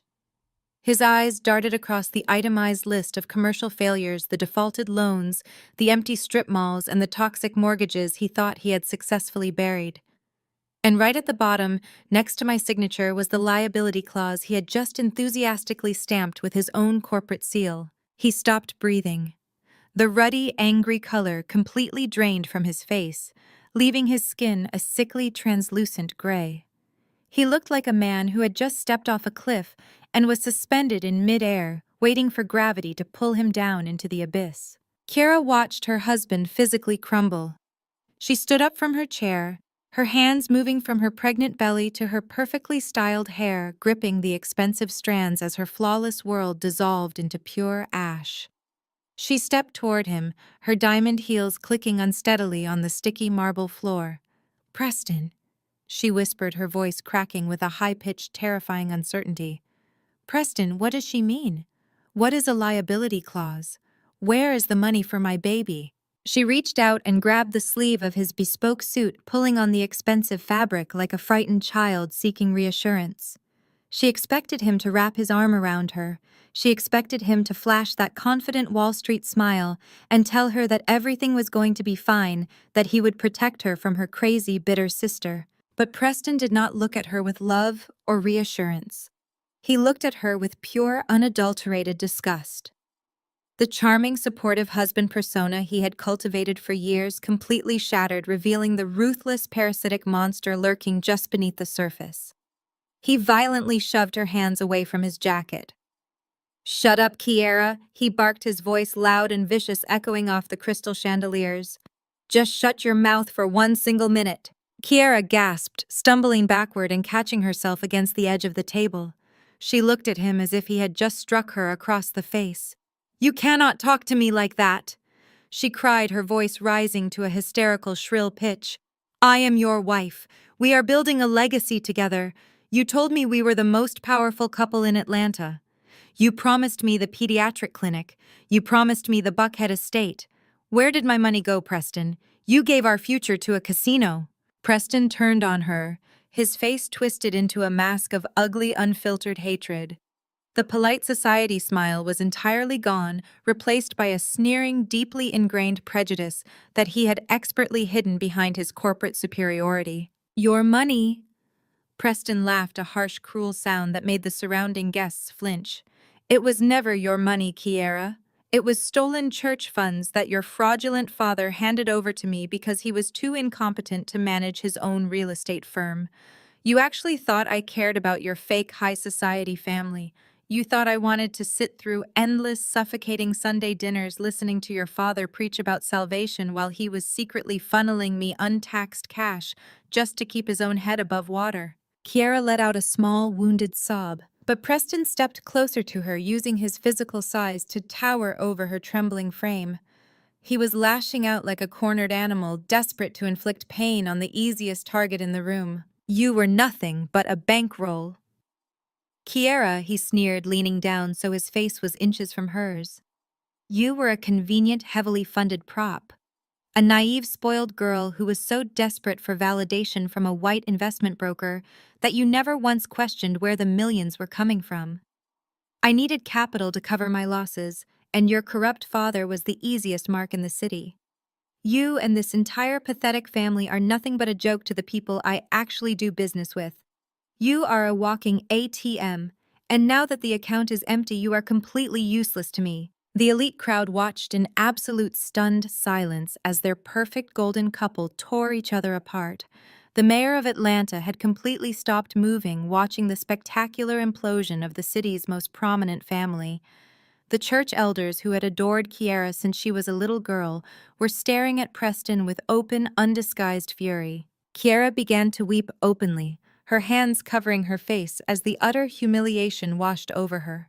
She had spent her entire life stepping on my neck to elevate herself, building an identity based entirely on her wealth and her perceived superiority.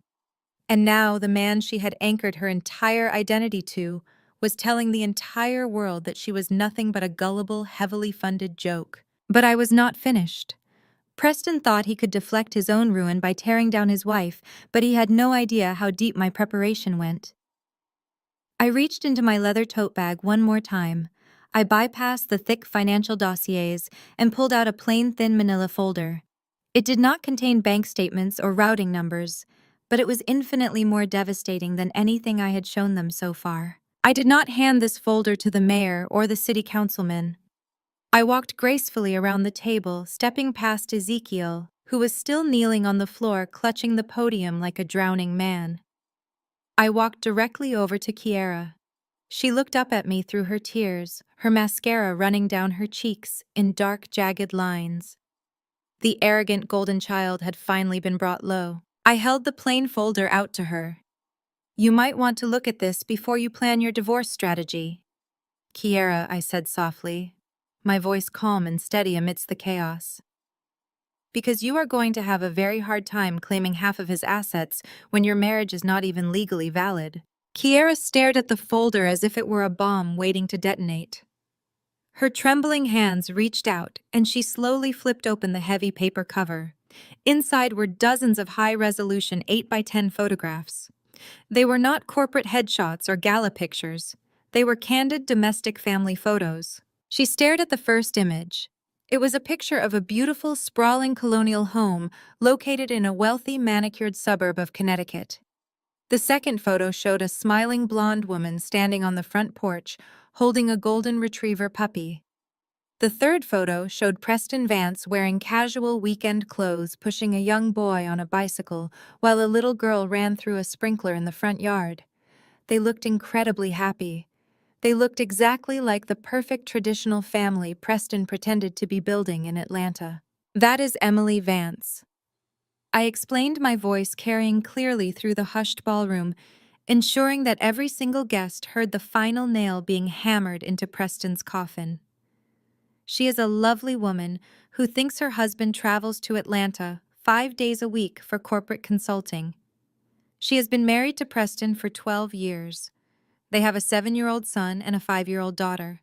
Preston spun around, his eyes wide with a terror so profound it looked like his heart had simply stopped beating.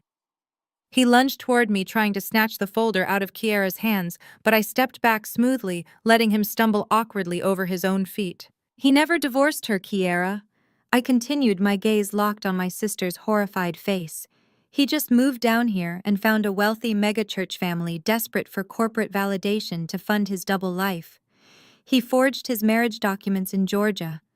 You are not his wife, Kiera. You have no legal standing. You are nothing but his unwitting, heavily pregnant mistress." Kiera let out a sound of pure, unadulterated agony. It was a visceral, gut-wrenching wail that echoed off the high ceilings and made the crystal chandeliers seem to vibrate. She dropped the folder, letting the photographs of Preston's real family scatter across the sticky floor, right next to where Corinne was still curled into a ball. The betrayal was so absolute, so entirely consuming, that Kiera simply folded in on herself, sinking to her knees and weeping uncontrollably into her hands. The golden child, the undisputed princess of the Piedmont Country Club, had been reduced to a public tragic spectacle, entirely stripped of her pride, her wealth, and her marriage in less than 20 minutes. Preston stood in the center of the wreckage, completely paralyzed. He realized the sheer gravity of the trap he was standing in. His secret Connecticut life was exposed for the entire world to see. His multi-million-dollar fraud and embezzlement scheme was projected on 50-foot screens behind him. His wealthy investors were calling the authorities, and he was now legally tethered to $15 million in toxic, unpayable debt. He turned to look for his defense attorneys, but the two men in the charcoal suits were long gone, having abandoned him the second they realized he was a walking federal indictment.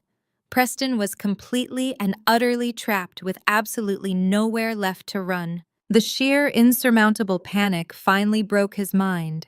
His Wall Street composure shattered into a million sharp, jagged pieces of hysterical fear. He whipped his head around, his eyes scanning the room until they landed on Ezekiel. My father was still kneeling by the podium, sweating profusely, looking like a man standing before a firing squad. He was gripping his Bible, trying desperately to look like a holy victim of circumstances. But Preston was not about to let his father-in-law play the innocent martyr. If Preston was going to burn, he was going to make sure the great Ezekiel burned right alongside him. Preston marched toward the podium, his face purple with unhinged rage. He pointed a shaking, furious finger directly at my father's face. "I am not going down alone!" Preston screamed, his voice cracking with hysterical, desperate volume. "Do not look at me like I am the only criminal in this room. Stop praying, Ezekiel. Stop pretending you are a man of God. You knew exactly what you were doing. I am not going to let you pin this entire financial collapse on me. Ezekiel signed the fraudulent tax returns. Preston's words hung in the suffocating air of the ballroom like a toxic cloud. He had just pointed the ultimate finger of blame at the man who had protected him for years. Ezekiel stared at his son-in-law with an expression of pure gutted shock. The holy man facade evaporated instantly, leaving behind a terrified old coward who realized he was about to spend the rest of his natural life in a federal penitentiary. Ezekiel scrambled backward on the marble floor, his expensive tuxedo jacket tearing at the seam. He looked wildly around the room at the disgusted faces of his congregation, and then his terrified eyes landed on his wife. Corinne was still sitting among the broken champagne flutes, but Ezekiel did not look at her with love or protection. He looked at her like a human shield. Ezekiel pointed a trembling finger directly at Corinne and began screaming at the top of his lungs. He told the entire room that he knew absolutely nothing about the complex tax laws or the offshore accounts. He wailed that he was just a simple pastor, a man of faith who trusted his wife to handle the church finances. He threw Corinne entirely under the bus without a single second of hesitation. He claimed she was the ultimate mastermind behind the entire embezzlement scheme. He shouted that she had forced him to sign those fraudulent tax returns because she was greedy and obsessed with maintaining her lavish high society lifestyle. He told the mayor and the city councilmen that Corinne had manipulated the ledgers behind his back to steal from the congregation so she could buy her designer clothes and fund her expensive luxury vacations to Europe. He sobbed, completely abandoning his dignity, claiming he was just an innocent victim of his wife's wicked deception. Corinne froze on the floor. Her fake theatrical tears stopped instantly. The absolute shock of her husband betraying her in front of the most powerful people in Atlanta snapped something deep inside her fragile mind. The pristine, wealthy pastor's wife vanished entirely. Corinne let out a feral, ear-piercing shriek that sounded like a wounded animal. She scrambled up from the puddle of spilled alcohol, ignoring the sharp pieces of broken glass that sliced into her knees and tore the delicate silk of her designer gown. She did not just yell at him. She threw her entire body directly at Ezekiel with sheer vicious, murderous intent. Her perfectly manicured hands curled into tight claws, and she raked them violently across Ezekiel's face. She tore deep, bleeding scratches down his cheek and across his jawline. Ezekiel screamed in high-pitched pain, throwing his arms up to protect his face, but Corinne was completely unhinged. She grabbed him by his expensive silk tie, twisting the fabric tightly around his thick neck, and yanked him violently down toward the floor. They tumbled hard into the wreckage of the fallen chairs, rolling over shattered plates and ruined catering displays. Corinne was screaming at the top of her lungs, calling him a pathetic, weak coward and a worthless excuse for a man. She screamed that he was the one who authorized every single offshore transfer and that he was going to burn in hell for trying to pin his filthy crimes on her. Ezekiel threw wild, desperate punches trying to shove her off him, but she clung to him, tearing at his hair and ripping his tuxedo shirt wide open. Kiera stood a few feet away, clutching her pregnant stomach, watching her parents literally tear each other to bloody pieces on the floor of the Piedmont Country Club. She was hyperventilating, unable to speak or move, completely paralyzed by the absolute destruction of her perfect family. The elite members of the congregation did not step forward to help. The wealthy donors and the church elders who had once treated my family like untouchable royalty simply backed away in absolute horror. But then the most fascinating and disgusting thing happened. Pastor Miller, the man who had tried to anoint me with holy oil just 20 minutes ago, pulled his sleek smartphone out of his pocket and hit the record button. The city councilmen immediately followed suit. The wealthy women in their glittering designer gowns held up their phones, capturing every single second of the brutal, undignified brawl. The great Ezekiel and his perfect wife were beating each other bloody on the floor, and the entire high society of Atlanta was happily filming it for the evening news. Their holy legacy was not just ruined, it was becoming viral internet entertainment. I did not intervene. I did not try to stop the violence or defend my father. I simply stepped away from the chaotic center of the room and walked gracefully over to the untouched side of the catering bar. I picked up a pristine crystal flute and calmly poured myself a fresh glass of expensive vintage champagne. The cool liquid bubbled perfectly over the rim of the glass. I took a slow, deliberate sip, enjoying the crisp, dry taste on my tongue. The champagne tasted like absolute victory. I walked back towards the center of the stage, carrying my glass in one hand. I reached out and picked up the heavy wireless microphone from the fallen podium. I tapped the microphone twice. The sharp, heavy thud echoed loudly over the ballroom surround sound system, easily cutting through the pathetic sounds of Corinne and Ezekiel screaming and fighting on the floor. I raised the microphone to my lips. I looked directly into the glowing lenses of the dozens of cell phones recording the scene, and I began to speak.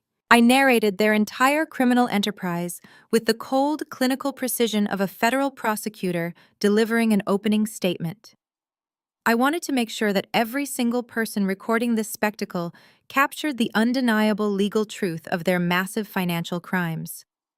I told the room exactly how Ezekiel set up a fake charitable holding account under the guise of the Youth Center Building Fund. I explained that the donations were never meant for the community, but were systematically funneled into a private domestic shell company called Genesis Holdings. I spoke clearly, ensuring my voice carried over the chaos, detailing how Preston Vance then took control of Genesis Holdings and used his corporate authority to wire those untaxed funds directly into his failing hedge fund accounts in the Cayman Islands. I did not stop there. I listed the exact dates of the largest wire transfers. I recited the specific amounts of federal tax evasion, detailing how they manipulated the church's tax-exempt status to launder over $15 million in stolen congregation money. I explained that Preston used the stolen cash to cover his massive illegal margin calls and to hide the toxic debt his firm had accumulated over the last 4 years. I made sure everyone heard how Preston bought my father's silence by promising him a seat on the board of a non-existent commercial real estate venture. I laid out every single piece of the puzzle connecting the stolen tithes directly to Preston's lavish lifestyle and Ezekiel's fraudulent tax returns. The guests kept recording their phones, capturing my calm, steady narration, while my parents continued their pathetic brawl in the background. I took another slow sip of my champagne, perfectly composed and utterly untouched by the destruction happening at my feet. I was sealing their fate in digital stone. When these videos inevitably made their way to the FBI and the IRS, there would be absolutely zero confusion about how the money was stolen and who was responsible. I was handing the federal investigators a perfectly packaged public confession, broadcast directly from the mouths of Atlanta's most elite citizens. Suddenly, the shrill, piercing sound of approaching sirens cut through the heavy oak doors of the country club. The wailing sound grew louder and louder rapidly, surrounding the building from every possible side.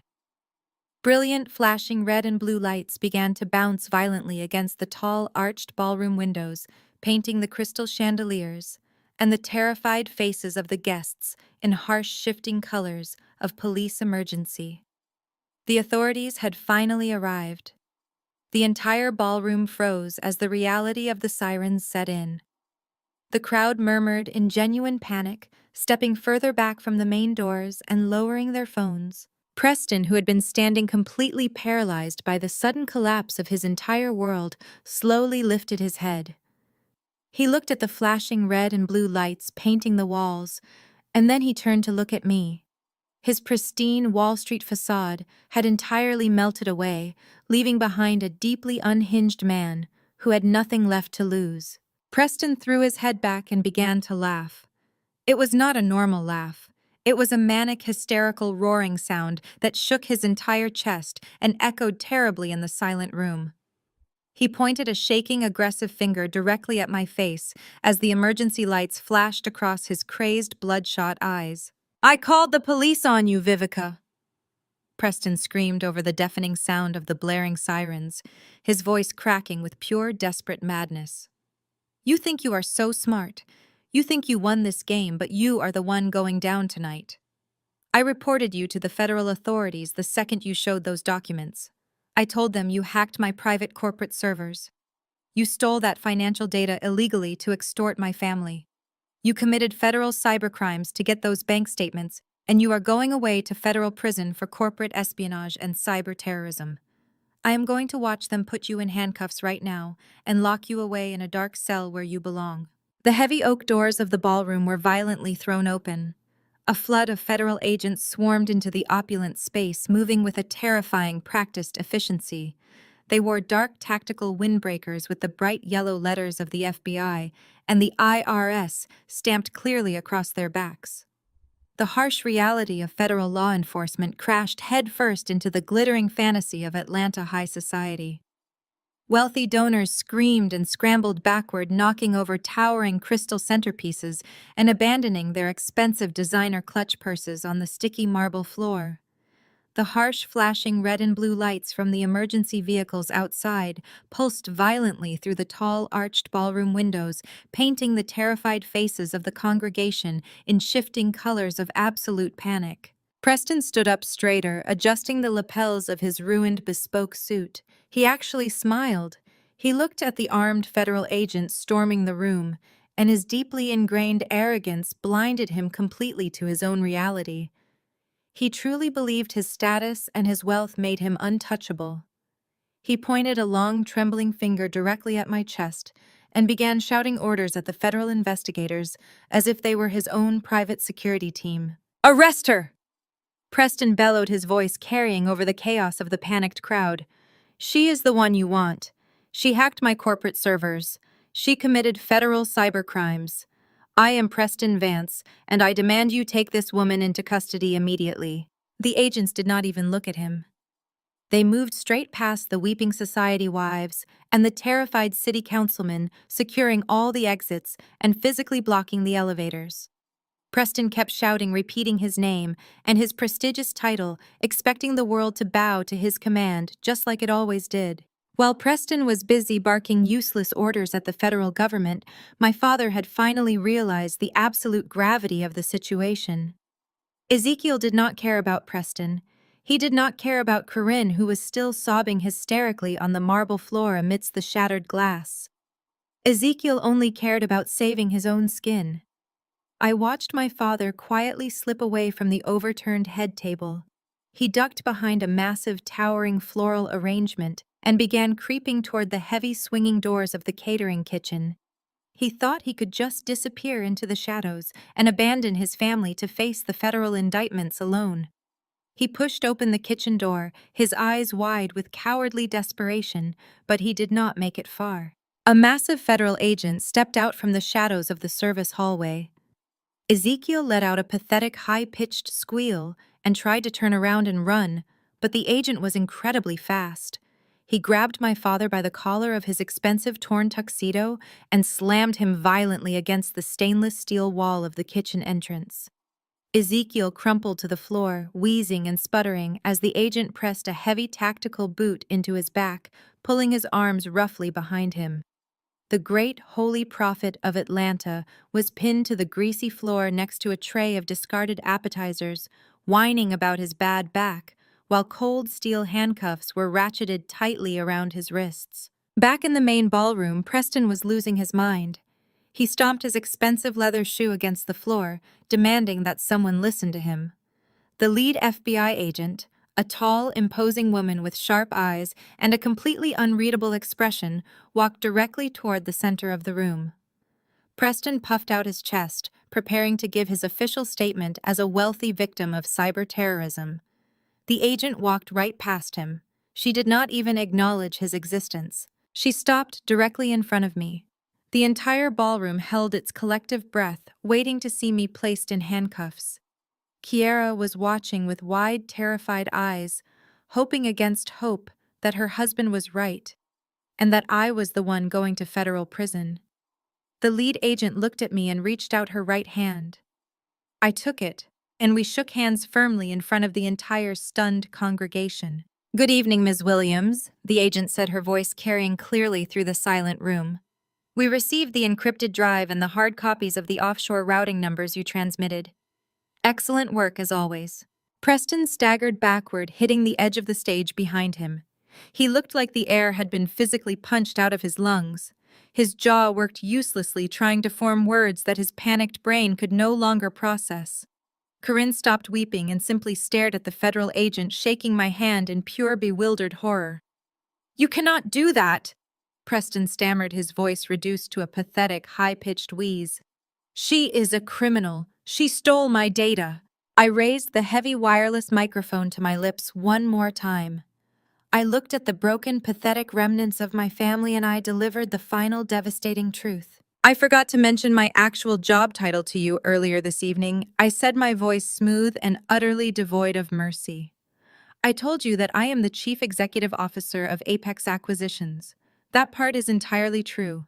I run a highly successful private financial firm. But I omitted a rather important detail about my primary client base." I stepped closer to Preston, looking deep into his terrified, bloodshot eyes. "I also work as a specialized contracted corporate liquidator for the Internal Revenue Service," I announced. "I am the person the federal government hires when they need to untangle massive, complicated offshore embezzlement rings. They send me in when wealthy, arrogant men like you use shell companies and corrupt megachurches to hide millions of dollars in stolen, untaxed funds. I did not hack your servers, Preston. I did not commit corporate espionage. I legally subpoenaed your entire digital infrastructure using a federal warrant signed by a federal judge." Kiera let out another low, agonizing wail from the corner of the room. She finally understood that I had not just outsmarted them. I had been hunting them with the full backing of the United States government. Every single move I made was meticulously documented, legally sanctioned, and officially authorized. There was absolutely no loophole for them to crawl through. There was no expensive defense attorney who could save them from a trap built by the federal authorities. The lead agent turned slowly to face Preston. "Preston Vance, you are under arrest for federal wire fraud, tax evasion, and money laundering," she announced, her voice loud and authoritative. Two armed agents stepped forward, grabbing Preston by the arms and twisting them roughly behind his back. Preston tried to struggle, shouting that he was a wealthy man, that he knew the governor, that they were making a terrible mistake. The agents completely ignored his frantic protests, pulling his wrists together and securing the heavy steel handcuffs. The crisp, metallic click echoed loudly through the ballroom, sealing his absolute destruction. His pristine Wall Street facade had entirely melted away, leaving behind a deeply unhinged man who had nothing left to lose. Another pair of agents moved toward Corinne. She was still sitting in a puddle of spilled champagne, surrounded by the scattered photographs of Preston's secret Connecticut family. She looked up at the federal agents with an expression of pure, bewildered denial. "Please," Corinne whispered, her voice shaking with pathetic desperation. "I am a pastor's wife. I run charities. I am a pillar of this community. You cannot put me in handcuffs. I am wearing vintage silk." The agents did not hesitate. They hauled Corinne to her feet, ignoring her dramatic weeping, and slapped the cuffs onto her wrists. She wailed loudly, begging the surrounding church members to help her, but nobody moved. The elite donors and the wealthy politicians who had worshipped her just hours ago now looked at her with pure, unadulterated disgust. They backed away from her as if she were carrying a highly contagious disease. Ezekiel was dragged back into the main ballroom by the agent who had tackled him in the kitchen. His expensive tuxedo was torn and covered in dirt and kitchen grease. His face was actively bleeding from where Corinne had violently scratched him during their brawl. He looked like a wild, crazed vagrant, rather than a respected spiritual leader.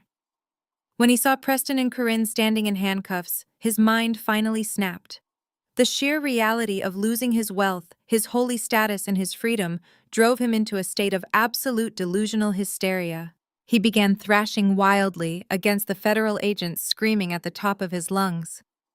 "You cannot do this to me!" Ezekiel bellowed, spittle flying from his lips as he struggled uselessly against the cold steel binding his wrists. "I am a man of God. I built this city. I built this empire with my own two hands. You have no jurisdiction here. This country club is mine. This entire property belongs to my real estate firm. You cannot arrest me on my own property. I stood perfectly still, pouring myself another splash of champagne as I watched my father completely unravel. I raised the microphone to my lips one last time, looking directly into his manic, terrified eyes. About that, Ezekiel, I said, my voice soft, but carrying the weight of an absolute, undeniable reckoning. I do not think you are in a position to claim ownership over this country club or anything else in this city. You see, you have been so entirely focused on Preston and his fraudulent hedge fund that you completely ignored the larger financial currents moving right beneath your feet.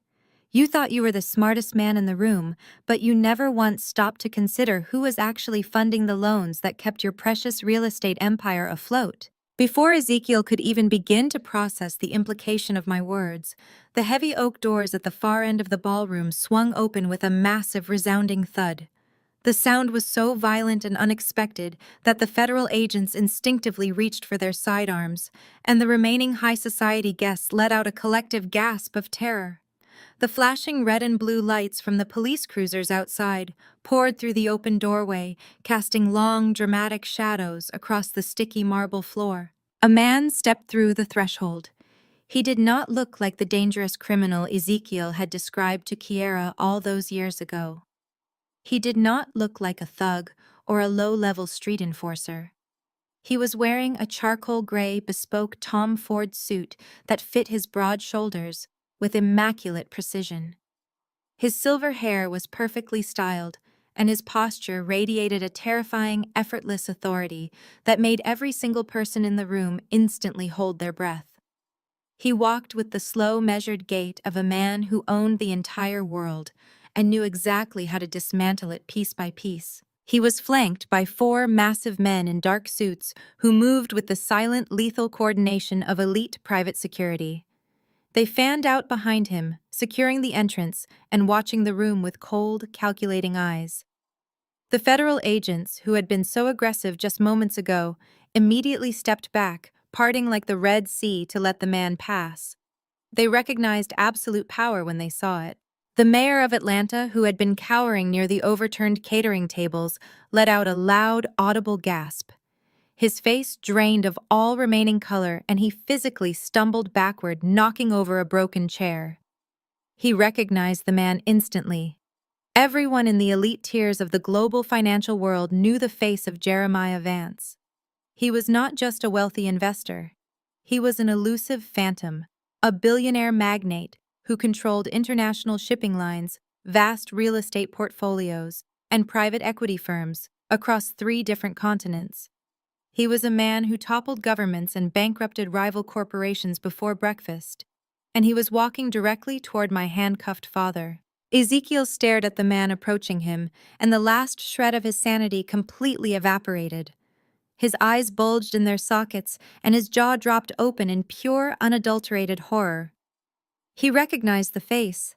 He recognized the cold, calculating eyes of the man he had sold his 15-year-old daughter to in a filthy, abandoned cabin 17 years ago. Ezekiel tried to scramble backward, but the federal agent kept a firm grip on his torn tuxedo collar, forcing him to stay on his knees.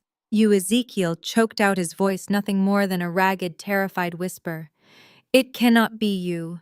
You are a criminal. You are a monster. I made a deal with you. I left her with you." Jeremiah did not look angry. He looked entirely serene, which made him infinitely more terrifying. He walked smoothly past the weeping Corinne and the completely paralyzed Preston, stopping right next to me. He stood tall and commanding, a perfect anchor in the center of the chaotic ballroom. He reached out and gently placed a reassuring hand on my shoulder, a gesture of pure paternal protection that made Ezekiel flinch as if he had been physically struck. "You always were a remarkably stupid man, Ezekiel," Jeremiah said, his voice a deep, resonant baritone that echoed effortlessly through the silent ballroom. "You let your greed and your pathetic desperation blind you to the absolute reality of the world. 17 years ago, you drove a terrified 15-year-old girl out to a cabin in the middle of nowhere. You sold your own flesh and blood to a man you believed was a violent cartel leader. You handed her over to me like she was nothing but a piece of trash to settle your filthy gambling debts and to fund your fake holy empire." The congregation gasped in collective horror. The wealthy donors and church elders stared at Ezekiel with absolute revulsion, finally understanding the true depth of their pastor's depravity. Corinne, who was still sitting in handcuffs on the floor, let out a low, agonizing moan, realizing that her perfect high society life was not just over. It was about to become the subject of federal investigations and true crime documentaries. But you did not know who I really was. Jeremiah continued, taking a slow, deliberate step toward the kneeling pastor. You did not know that I had been tracking your corrupt little real estate firm for months. You thought you were so clever hiding behind your church and your phony charity, but you made one massive, unforgivable mistake. Jeremiah turned to look at me, and I reached into the neckline of my dress, pulling out the heavy antique silver locket I had worn every single day since I was a child. I held it up, letting the crystal chandeliers catch the tarnished metal. You did not know that the locket she wore belonged to my little sister, Jeremiah, said his voice dropping an octave, wrapping around the room like a physical threat. My sister, who died because your corrupt shell companies bought up her medical debt and foreclosed on the hospital that was treating her. I did not arrange that meeting in the cabin because I wanted a victim, Ezekiel. I arranged that meeting because I wanted to look the monster who destroyed my family directly in the eyes. I wanted to see the pathetic little coward who built his kingdom on the blood of innocent people. Ezekiel began to shake violently, crying and blubbering, denying everything, pleading with the federal agents to protect him from the billionaire standing over him. But the agents did not move. They simply watched the absolute destruction of a man who had built a legacy on lies. I did not hurt Vivica, Jeremiah said, turning his gaze back to the crowd, ensuring that every single camera phone captured the truth. I looked at this brilliant broken girl and I saw the exact same fire, the exact same relentless spirit that my sister had. I did not lock her away in a dark room. I took her in. I raised her. I gave her the finest education money could buy. I sent her to the best universities in the world. I taught her everything I knew about corporate strategy, hostile takeovers, and ruthless financial domination. I trained her to be the apex predator of the global financial world. I turned the very child you discarded into the absolute architect of your total destruction.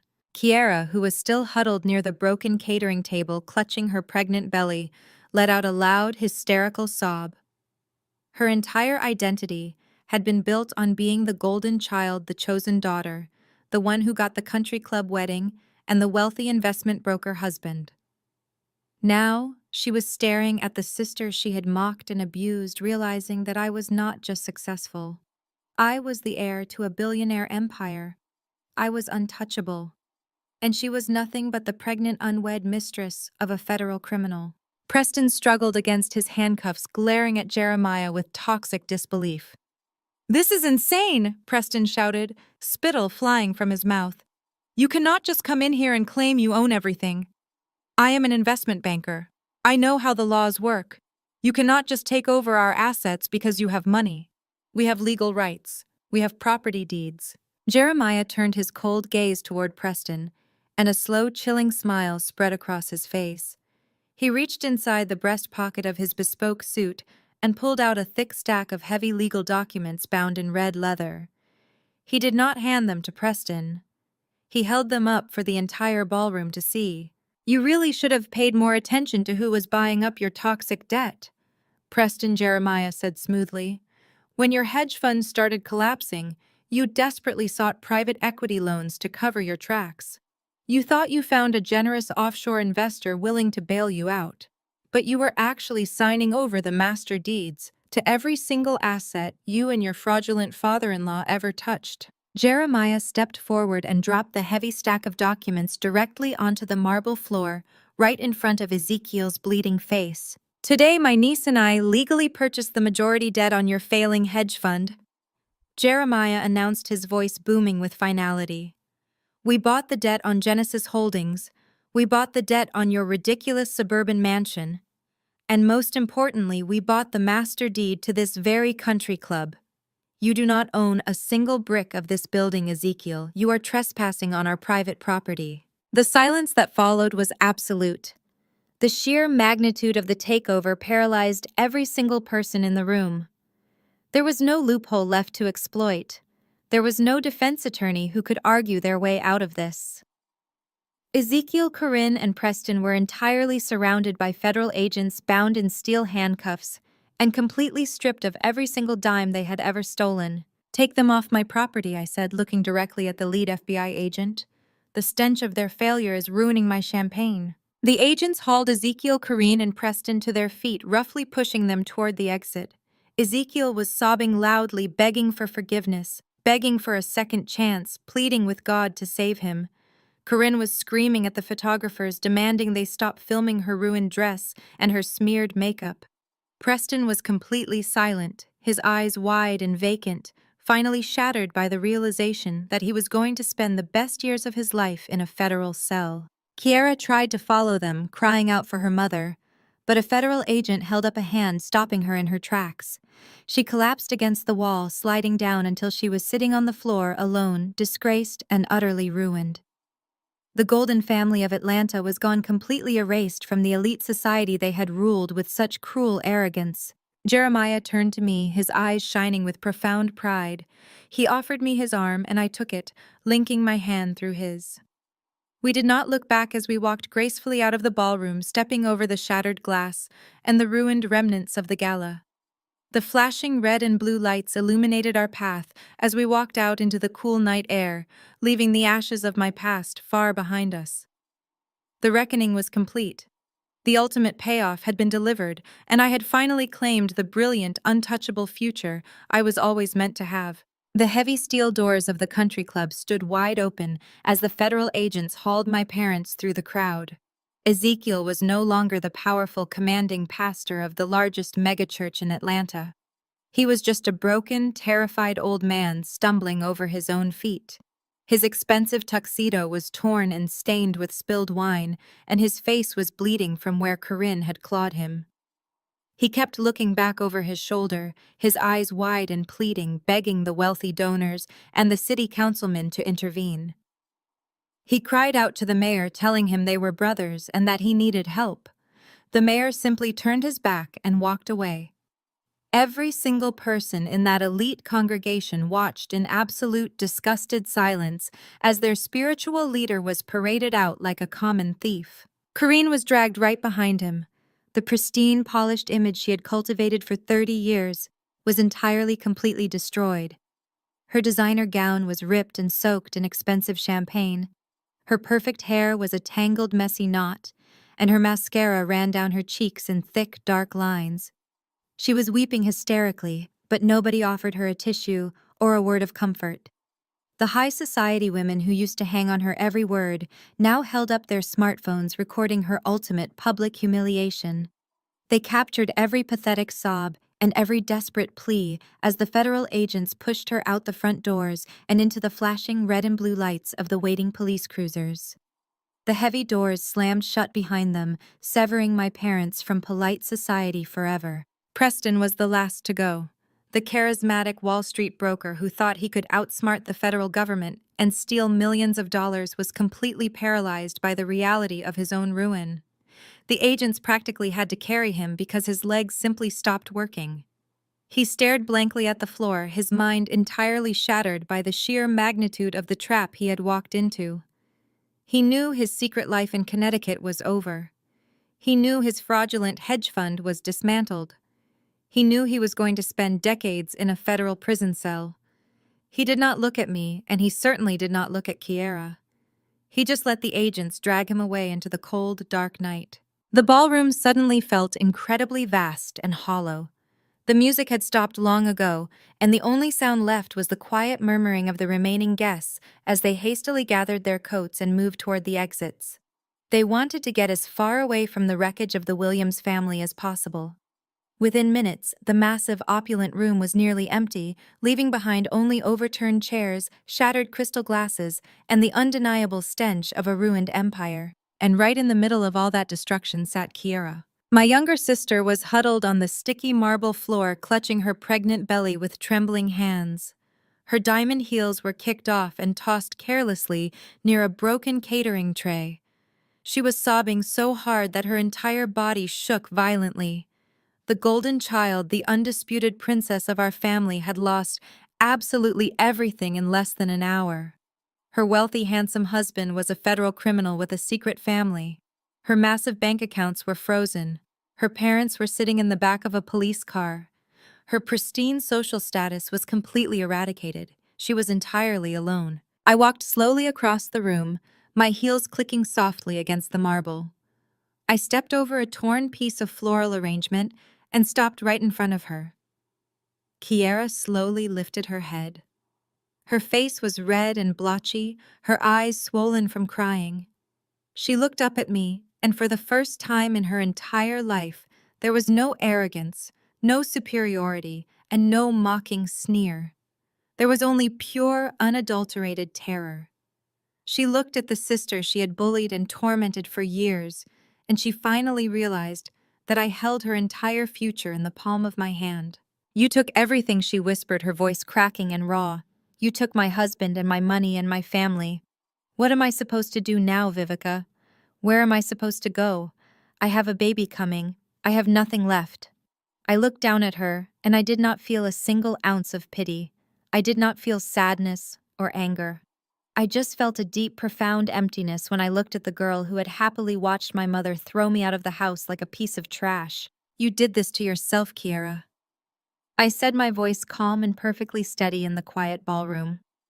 "You built your entire life on a foundation of lies and stolen money. You let your greed and your pathetic need for status blind you to the monster you married. You actively participated in every single cruelty this family inflicted on me because it made you feel special. You thought you were untouchable because you were the favorite daughter. But the real world does not care about your country club memberships or your designer bags." Kiera let out another wounded sob, burying her face in her hands. "Please," she begged, her voice muffled and pathetic. "Please, Vivica, I have no money. The accounts are completely frozen. I cannot even buy a hotel room for the night. You cannot just leave me here on the floor." I stared at her shaking shoulders.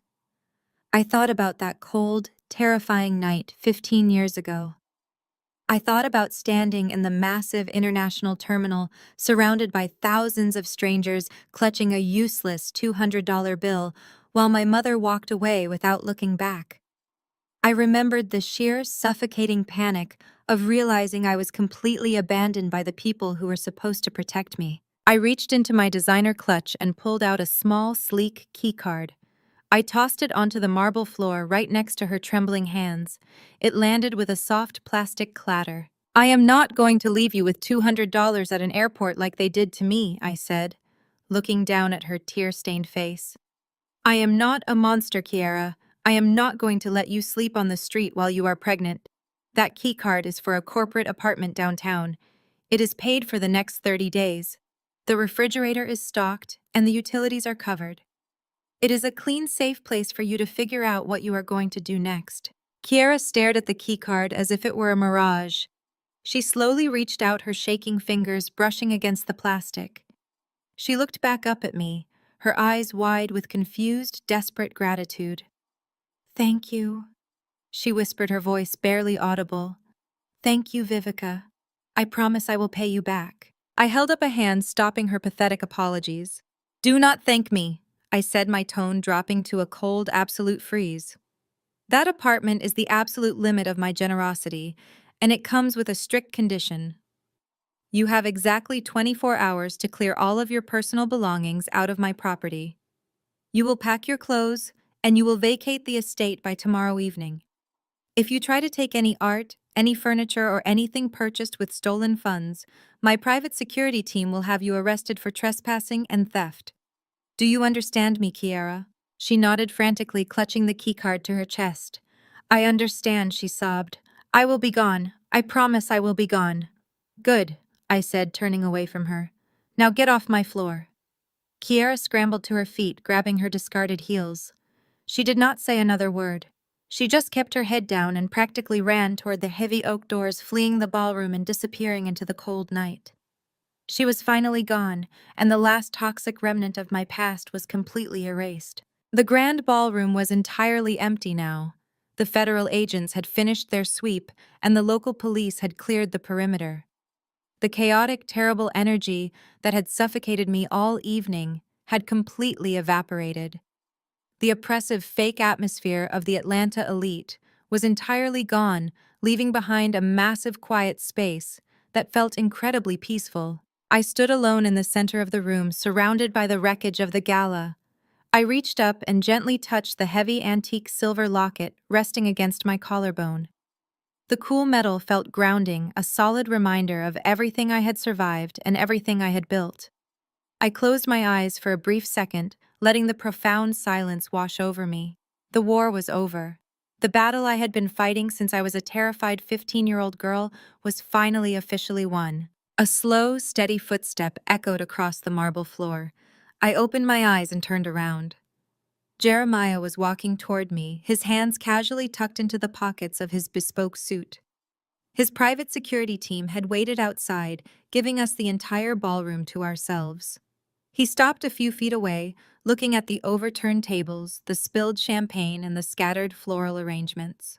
He did not look angry or upset about the mess. He looked incredibly satisfied. "You handled that perfectly," he said, his deep baritone voice breaking the heavy silence. "You dismantled their entire operation with absolute surgical precision. You did not let emotion cloud your judgment, and you executed the takeover flawlessly. I could not be more proud of you, Vivica." I smiled, feeling a genuine warmth spread through my chest. Coming from the most feared and respected billionaire in the financial world, that compliment meant everything. "I learned from the absolute best," I replied, dropping my hands to my sides. "You taught me how to read the numbers, how to track the offshore accounts, and how to wait patiently for the exact right moment to strike. I just followed your playbook." Jeremiah chuckled, a low, rich sound that echoed in the empty room. "You went far beyond my playbook, kid. You took everything they built and you turned it to ash in a single evening. You ripped their empire right out from under their feet, and you did it all completely within the bounds of the law. They never even saw you coming." He walked closer, stepping over a broken crystal glass. He looked around the massive vaulted ceilings, the grand chandeliers, and the opulent architectural details of the country club. "It really is a beautiful property," he observed, his eyes scanning the intricate molding. "A bit flashy for my taste, but structurally very sound. It will make an excellent addition to our commercial portfolio once we gut the interior and rebrand the entire operation." I reached into my clutch one last time. My fingers brushed past my phone, and my credit cards wrapping around a heavy set of brass keys attached to a thick leather keychain. I pulled them out, holding them up in the dim light of the ballroom. The keys clinked softly against each other, a sharp metallic sound that signaled the ultimate transfer of power. Jeremiah looked at the keys, and then he looked at me.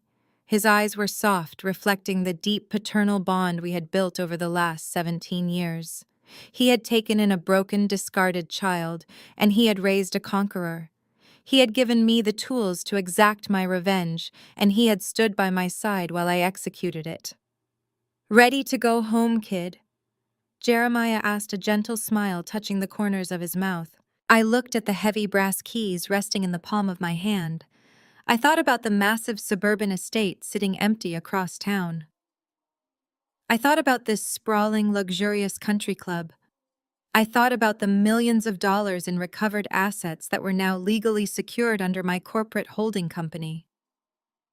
I looked around the silent, ruined ballroom one last time, absorbing the sheer magnitude of my absolute victory. The people who had tried to destroy me were locked in federal holding cells. The sister who had mocked me was sleeping in a temporary corporate apartment. The empire they had built to keep me out was now entirely mine. I looked back at Jeremiah, wrapping my fingers tightly around the cold brass keys.